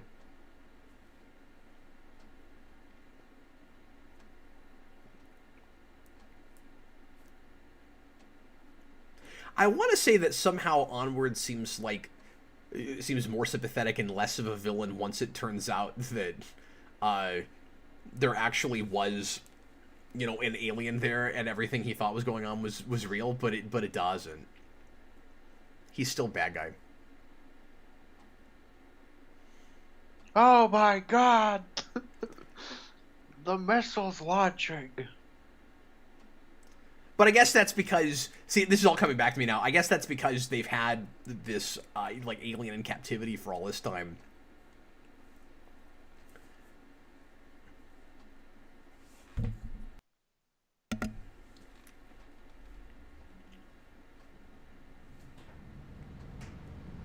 I'm not in love with the way we're intercutting between these two scenes, by the way.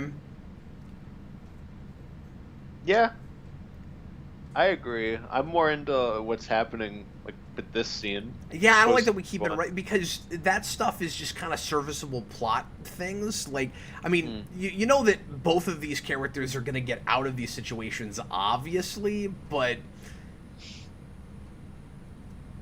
I don't know. You don't really care about what's happening with her so much. Like, at some point, she's going to get rescued. Like, okay. Yeah, of course. And even if she can rescue herself, like, okay, so, cut back and do that quickly. But I wouldn't try to build tension with that necessarily. Robert Wilde, would Martin Scorsese consider this cinema? Short answer, no. Long answer, yes, with a but. Yeah, and Nolan would, because there's no after credit scene. No, Nolan wouldn't, because there isn't like 40 minutes of exposition told really fast and with very low volume that you can't hear. And AVGN never like sums up the themes in a speech. He actually does kind of at the end, but again, it's in an intentional parody kind of way. Oh, I see what you're saying. Yeah.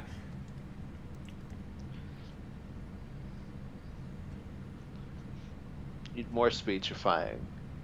Yep.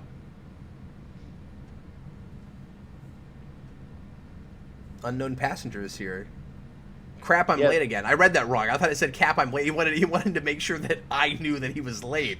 Unless he's calling me crap. That's possible. That is possible. More like Craft and Logan. Craft and him. Am I right? I've never heard that. In 13 years, I've never heard that one. That's all I'll call you now. Well, I hope you guys enjoy Austin's final show on Geekvolution. It's really good to have him here. Oh, I'm pretty sure the chat's celebrating. You gotta have the... I am too, man. I'm gonna go have more beer after this, I think.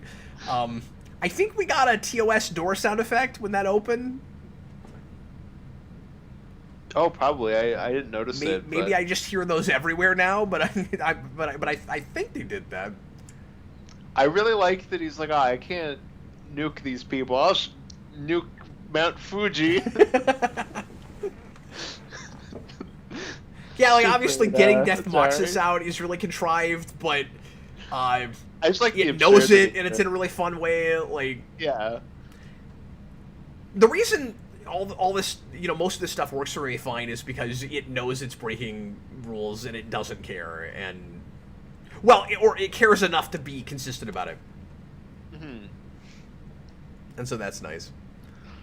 Oh, now he's calling me Captain Logan. Look what you've done. I've started the revolution. Look what you've done. Somebody's going to come in and start calling themselves that, right? It's like somebody's going to change their name. And now we get Michelangelo from Ninja Turtles. That'll be like the Mirror Universe version of you? Yeah. Did you know that's who that is? Robbie Wrist? I didn't realize that's who that voice was. That's pretty cool. I figured it had to be somebody. I was like, this voice is somebody, I just don't know who it is. Yeah, it's pretty cool. And he's done some other fan things. He came in to voice, and I still don't know why it's Michelangelo and not Raphael. It's bizarre, but he came in to voice Michelangelo for the Casey Jones fan film, which I've reviewed on the channel years ago. Now I did a rewind on that, and I got a nice note from the guy who made that. Oh, that's nice. Yeah, because you did kind of like a fan film kind of like event thing, right, with Rewind, where you did like a few back to back. Yeah, it was supposed to be a month of it, and then I ended up not getting those all done at one time, and then I did some big review in the middle of them, but I ultimately reviewed 3 or 4. But yeah, it started with Punisher Dirty Laundry. I was gonna say, I remember Dirty Laundry, which was a review that was longer than the movie, because it was really dense, and I had a lot to say about it for whatever reason. And then I did Casey Jones, and I did a Batman one, City of Scars. Yeah. Did I do a 4th thing? Maybe it was just those 3. Yeah, I can't remember. It's been so long. Stephen Murphy, he did this because he saw the TMNT 3 review and thought it was hilarious. Okay, that I didn't remember. That's pretty cool. I love that he got a bunch of other conspiracy characters in there. This is where they've all been. Michael Jackson's there, Elvis is there. Tupac is there, yeah. Gotta do it. Yep.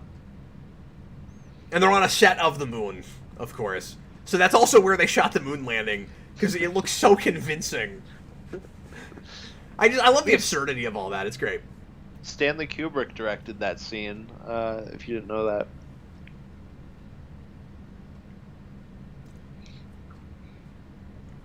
So my son Jason loves AVGN, and it's a thing that he and I like to watch together. And I know that it's vulgar and totally inappropriate for a kid, but it's an exception that I've made, and I think ultimately it's been worth it.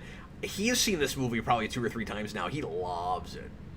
I'm definitely in a place to judge about that, so... Are you?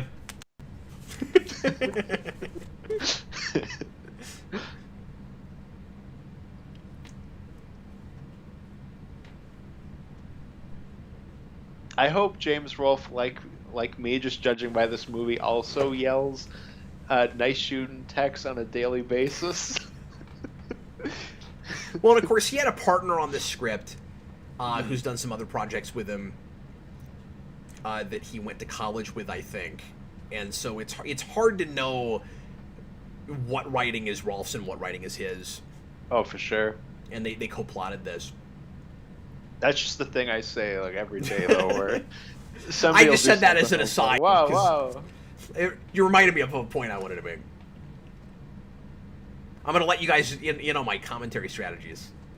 I come in with no notes with a bunch of things in my brain that I want to mention, and then when a person says a thing that reminds me of it, that's when I bring it up. Nice shooting, Tex. That's the secret to a commentary. I love that he just has a martini glass in there. He can just make martinis. Yeah, they both do. Oh yeah, that's what they do.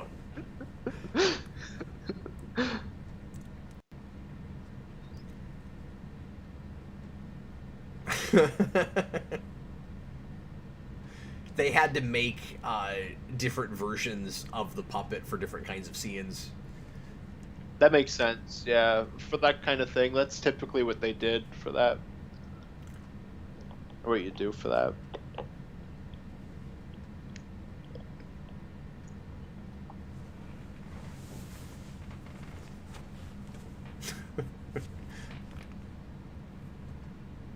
The ongoing gag with that kid's mom kind of works. There's places where it makes me laugh. I feel like there is quite a bit of we don't know what to do with this character with him, and then at the end it's like, we'll just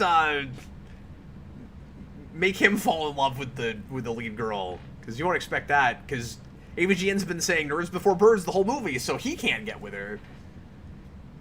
I think you could have made that part of his character arc, where it's like, maybe I was wrong about a number of things, and then, because they've had chemistry through the whole movie.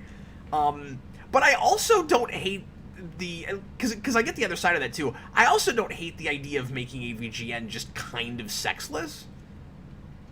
No, it should have ended with he's like, I changed my mind, and then he buys a parakeet.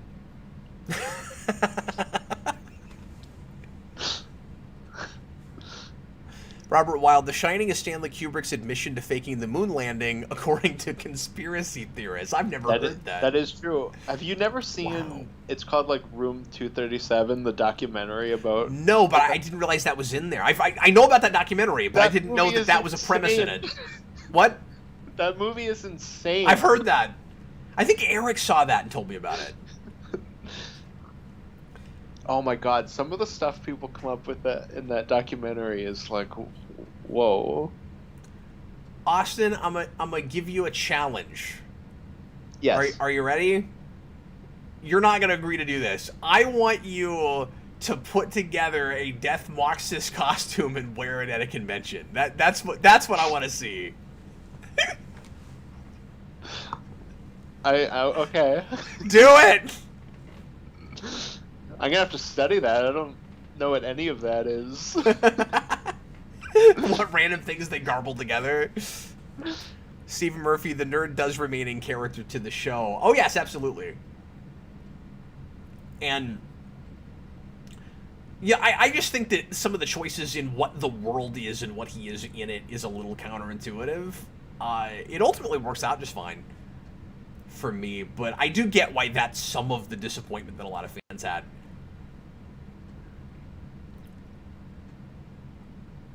It's a little long.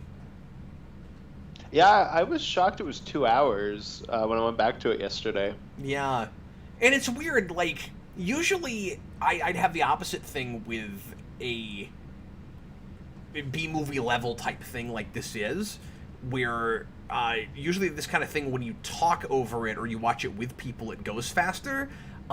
This is the longest commentary, just with how it feels, that I've done in a while, and I'm not sure why. And I'm not saying I'm having a bad watch of this or whatever, but if I was just watching this laughing at it with my son or something, it would be going back. Trying to talk over it is making it longer, and that's weird. I don't know why that is. I don't know that that's even interesting, but it's just an experience that I'm having, and I thought I would share. It could be worse, though. The first Nostalgia Critic movie is 1.5 hours, second is 2.5 hours, and the third is 3.5. Are you serious? What? Yeah, the third one is 3.5 hours. What were they thinking?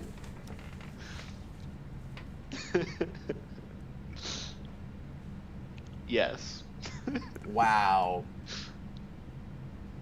And the third one is mostly just takes scenes from other movies, like line for line.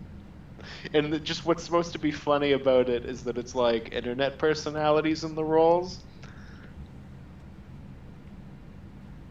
Wow. Yeah. We had General Zod as a main villain of that movie. Oh. It's certainly something. So do you like all the goofy model work?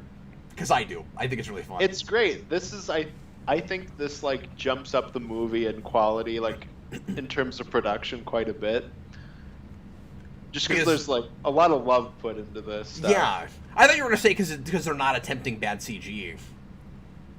Well, I guess there's that too, but I just mean in the sense that like this is something from like old Godzilla films he loves, and he just does it. Like, yeah, and unabashedly. Exactly. And I really wonder, I don't mean to keep harping on this, because if you don't like this movie, like, that's fair, and, it might just, that's hilarious. It might just tickle my sensibilities more than it does some other people's, but I do wonder if part of it is just people were, for some reason, expecting a more, professional, not independent grade thing, and we're like, model work, that's lame. I don't know. I love that there's a tiny Dreamcast in there. That's so cool. I don't know how they built that. I don't know if somehow they found a tiny Dreamcast. Like, I don't know what that is, but there's a tiny Dreamcast, and that's amazing.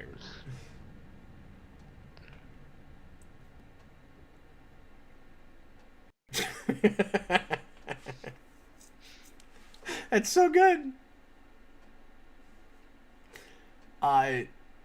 Particularly that, I think that van on fire, but also something with the tank. I've seen some footage of Rolf shooting some some of that stuff, like pickup footage and stuff, just in his house. Oh, really? Like months and sometimes possibly a year or two after the principal photography was shot. I wonder what year the actual principal photography was shot. Yeah, I always just assumed that it was kind of like an Evil Dead 1 situation where principal photography kind of just went on for a long time. But I don't actually know. I haven't looked too much into the making of this movie. Yeah, I watched quite a few things about it when it came out, but I haven't watched everything that's on the disc. And I have the disc, I just haven't I haven't looked at everything. Because there's a lot. They probably put 5 or 6 hours of special features on that.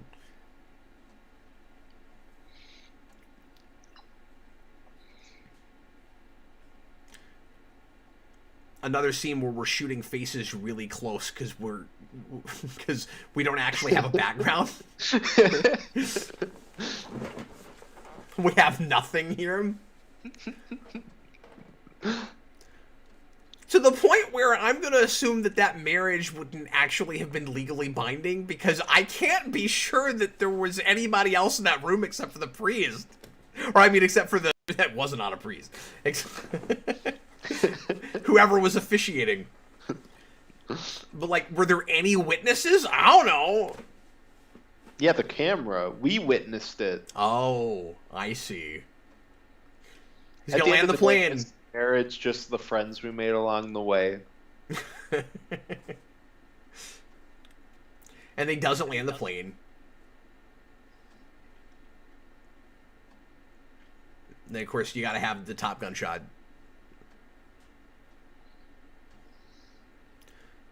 Stephen Murphy. This channel is probably one of the few YouTube movie channels I still watch on a recurring basis.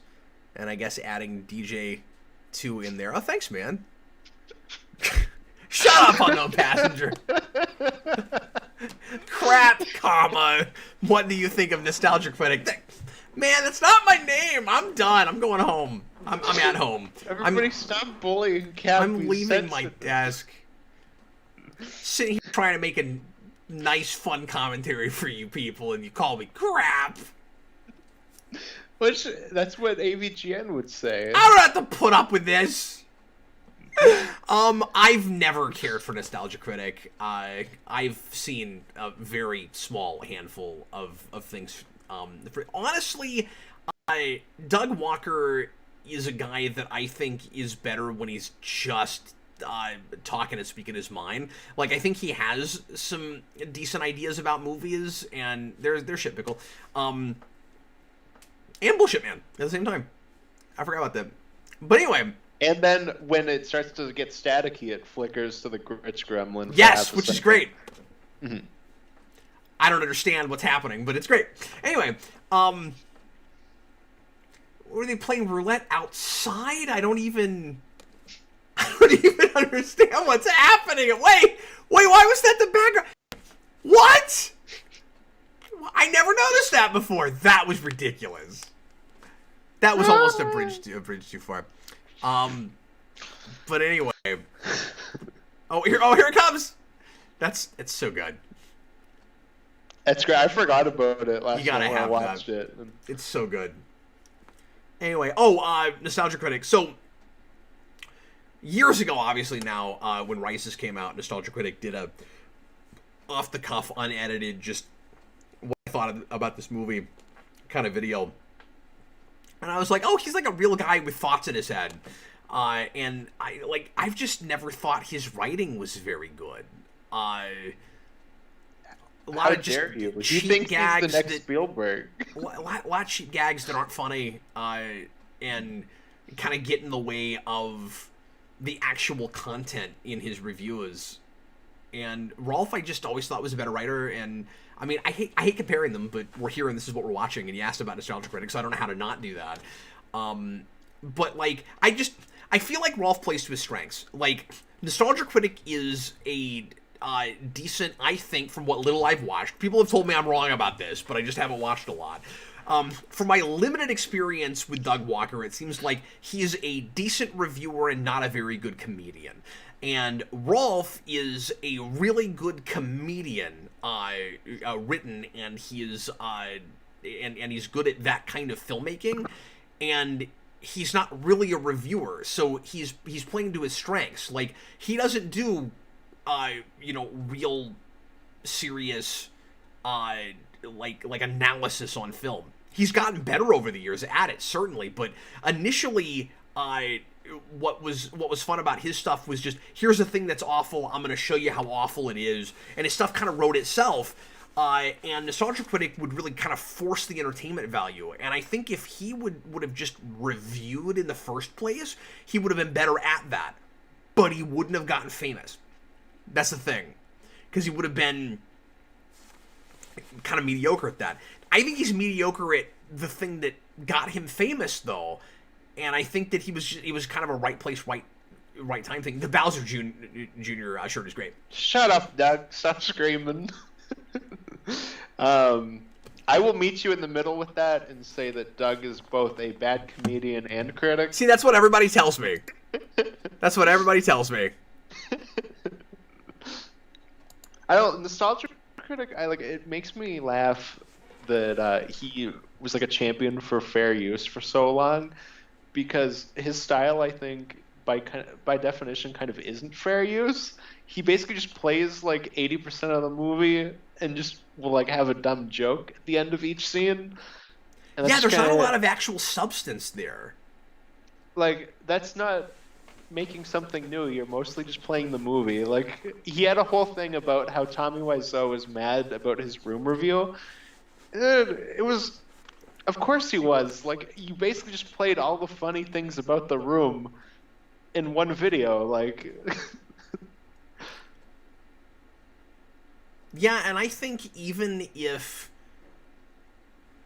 Rolf was making videos that was using more footage that actually would be copyright protected, because he's in video games, which is a gray area, and more of that you can get away with, of course, it still would have been a great deal more fair use, because you see him more than you see the footage, and he's not just showing you that material and then talking about it afterwards. He's talking through the whole thing. So, I mean, indisputably, more of the material is his, and he's filling in when he has to show you what the hell he's talking about.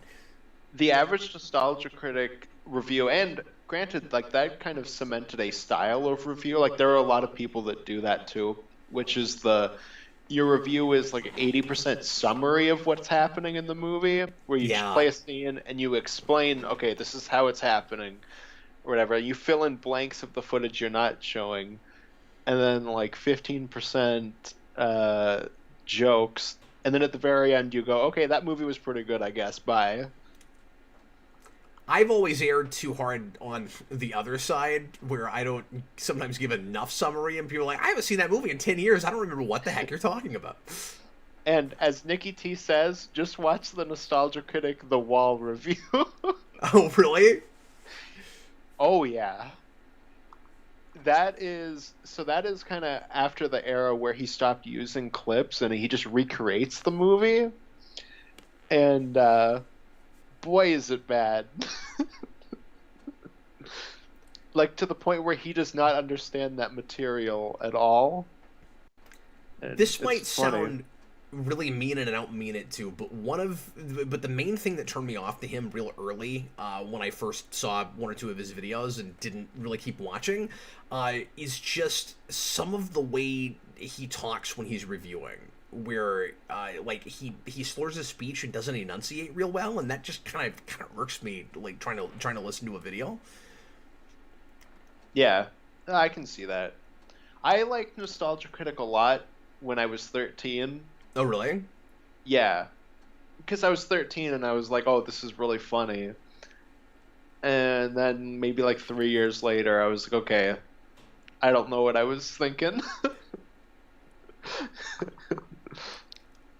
And there's a clear evolution with AVGN where it becomes more substantial and more produced of course, as it goes along. But there's merit and fun things to be had even in some of the earliest videos. They're, understandably rough at the beginning. Yeah, because I mean, he's absolutely. a pioneer. He's doing this stuff before there's any standards whatsoever, and hardly anybody else is doing it. So I mean, he has the same thing Nostalgia Critic does, where some of it is right place, right time. If a million other people were trying to do the kinds of stuff he's doing at the time, I don't know that he would have gotten it as popular as he did. And you could say, well, you needed him before you got anybody else. That's not true, though, because somebody would have taken bad video games and made fun of them and made videos out of them. Like, when I say he's a pioneer, I mean more just in that he got there first and that he created kind of a... I forgot about that. That was weird. Heavy-handed symbolism. That's great. But I guess more in that he kind of established a... I don't know, kind of a tone and a popular way of doing that. Yeah. Yeah, like just kind of cemented the exact style. But the difference is he does still do it better than a lot of other people do, and he's a little cleverer about it than some other folks. Yeah, because if you look at any of the AVGN clones, like there is a drastic drop in quality. Yeah. Even with people like, the Nostalgia Critic that are clearly looking at AVGN too, but jumping to a different medium, there's a drop in quality. Well, and especially with Nostalgia Critic visually, because I just felt like he wasn't really trying. I don't know. Mm-hmm. Well, and the interesting thing with him too is that he does like his review thing, and then at the end of his third movie, he kills off the Nostalgia Critic in like a very Jesus-y metaphor thing, and it's super self-indulgent. But then he leaves that to go do his like skit comedy show, and nobody likes that, so he kills that, brings back the Nostalgia Critic, and he literally just takes that skit comedy show and renames it, and everybody loves it because it's got the Nostalgia Critic in it. And that's like the one interesting thing about Doug Walker. Is that like he did not want to do this stuff anymore and just has to because nobody likes anything else he does. Yeah. I heard that. Well, and when he tried to kill the character off, everybody knew he was just going to bring it back. Mm-hmm. Well, and the video that he does is so, like, begrudgingly, like, it's pretty funny.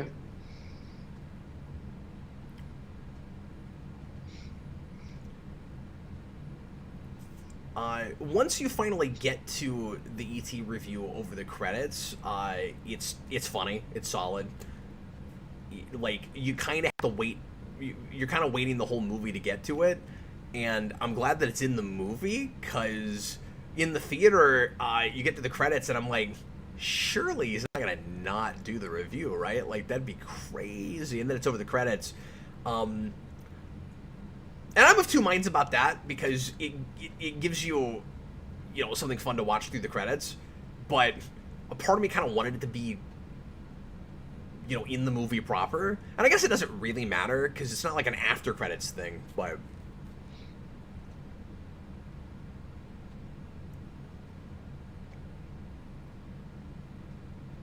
Robert Wild, I think that's a little harsh about Doug. He mostly seems like a cool guy now. I mean, I'm just talking about what little I saw of it. Like, when I say it seemed like he wasn't trying, I'm just talking about, like, with the way he would, like, frame and what he put in his background and stuff. He's just sitting in front of a white wall, like, I don't know. I always wondered why his background was so drab, and it seemed like for years that's what he did with it. Where it didn't seem like he was like trying to evolve really, or improving his apparatus and stuff. But like I said, like, I didn't keep up with it, so that's just based on what little I saw. And my goal in life is to be in a Nostalgia Critic review of Purple Rain that is as bad as the Wall review. There's a part of me that's always kind of wanted to do some review material on AVGN, but I don't know what that would look like or what the point of it would be, and I'm sure nobody would care.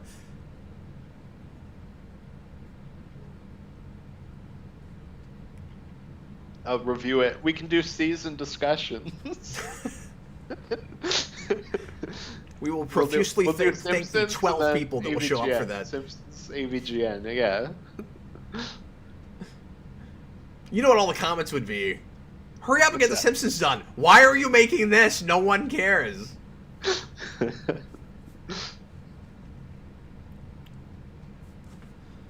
Nikki, isn't that like punching a dead horse at this point, the ET game?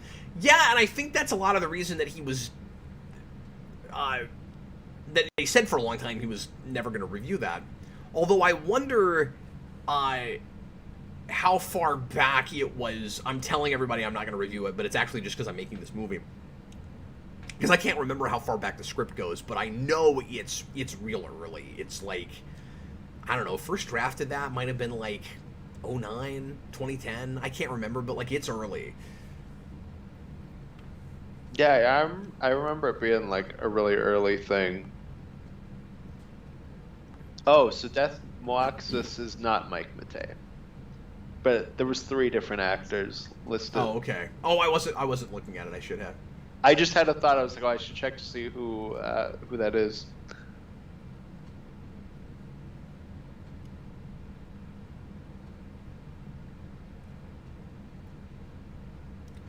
See, like, do you think AVGN fans just wanted a 2-hour episode where the whole thing was still shot in his room? Maybe, I don't know. I've never really like listened to fans like that hate this movie to hear what they think about it. So I don't even really know what the criticisms are. Yeah, like, I really haven't either, and I'm curious about it. Like it's just kind of like I don't know. It's just like a skit movie. I don't know. Oh no, they have a Justin Carmichael in memory of credit.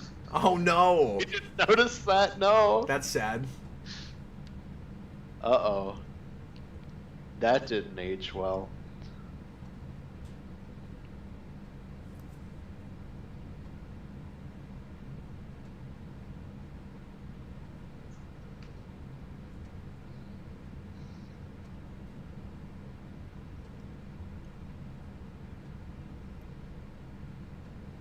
Somebody mentioned earlier that they saw this review out of context without seeing the movie. I think a lot of people did that.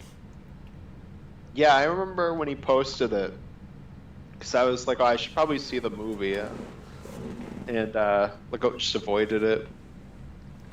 Well, the problem with watching the, like, you know, if you cared about spoilers for this, the problem with watching the review without seeing the movie, of course, is it kind of gives away the big reveal with the conspiracy plot. Mm-hmm. Because there is in-continuity story stuff in the review.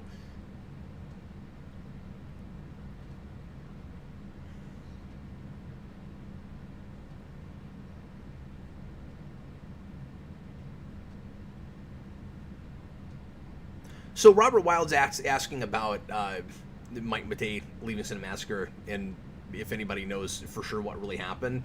I've always thought that there must be a little bit more to it than just he's full-on quitting to go and stream.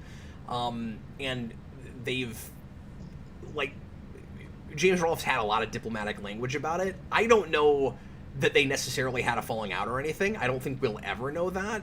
They seem to still be on decent terms, and I haven't listened to it, but like Mike's, I think, been on his podcast recently, so like they still talk and stuff. And I don't take James for a straight out liar. So when he says in the video he made about it, because people were asking him about it, like I said, he's real diplomatic about it, but when he says, like, we're still friends, we still hang out and talk and stuff, I believe that. So, like, I'm sure the truth is somewhere in the middle. Like, he probably did, like, for the most part, want to get off, you know, on his own, make his own way. But at the same time, the timing of it is I don't know. Maybe it's silly to speculate about this stuff, but we're at the end of a movie, and somebody asked about it. But don't you think that the timing is a little bit interesting? That happened shortly after James Rolfe started using another company to help him make stuff so hard. Like, I wonder if that doesn't have sure that probably anything to do with it. Yeah. Well, and Mike's had some like stuff in the past, like with issues, especially like he's a big part of why Bootsy and Kyle leave. I had heard about that. Yeah. And he's had some definitely interesting moments online, of controversy. So yeah, that side of it I've not looked into as much. Yeah. Because like I said, I don't dislike Mike Matei, but I've never looked at any of his stuff outside of stuff he's done with James Rolfe. Yeah, for sure.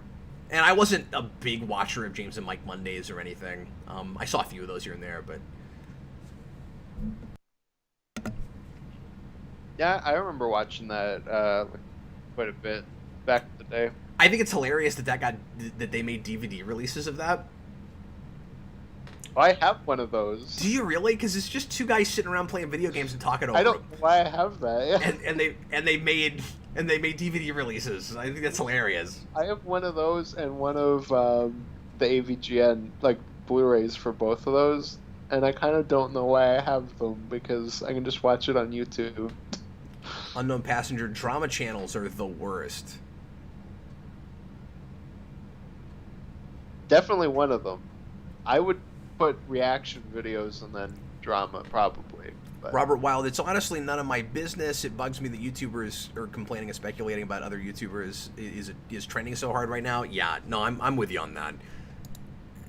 And I don't do hardly any of that. But just as we're sitting here talking, I'm just saying it's a thing that I have wondered about. Mm-hmm. Because he was so involved. Yeah, for it was so just long. kind of out of nowhere. Yeah, I think it's fair to be curious about it. Mm-hmm. Certainly, I'm not gonna make a whole video and be like, "Oh my God, Mike's not on the channel anymore." Here's all my theories about what must have happened. Sorry, what? We need to make that's the Geekvolution movie. Is that your pitch now? Yes, we need to figure out why Mike Matei left, and we'll get him to come in for a cameo at the end. Yeah, we're not making that movie if he won't agree to be in it. No, we'll just like recast. We're gonna cast somebody as Mike Matei, but somebody else named Mike, but it's Mike something else. It's Mike Matei. It'll be like Eric or someone. It'll be spelled the same way, but it's pronounced Matei. Exactly. He has the same problem that Takei has to deal with all the time, where everybody pronounces his name wrong. That could be like a joke, though. It's like somebody's eating, like, we'll get Vincent, and he'll be eating Thai food, and then you'll drop it, and you'll be like, my Thai.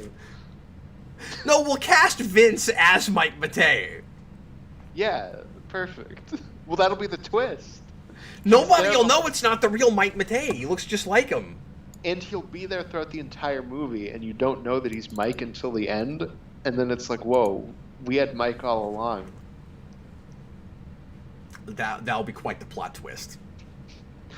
Yeah, it'll blow everybody's minds. Well, anyway, everybody, thanks a lot for watching. Hope you had a good time with this. I just thought it'd be fun to watch that together and talk about it. And it was mostly just talking about AVGN across the board, which is kind of what I thought might happen with this. Mm-hmm. It was kind of like a AVGN talk.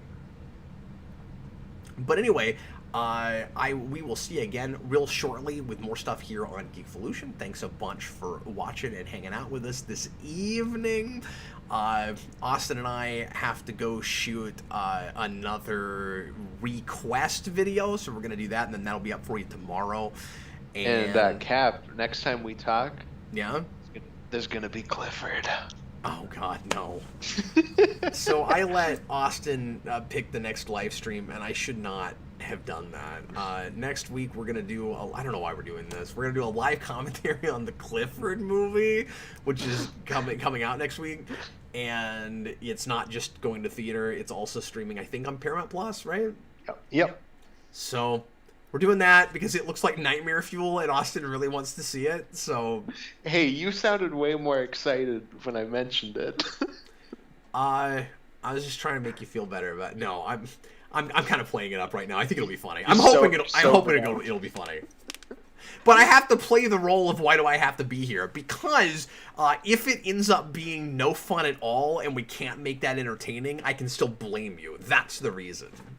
No, you see, if it's no fun at all, it'll be even better for me, because that'll be the joke.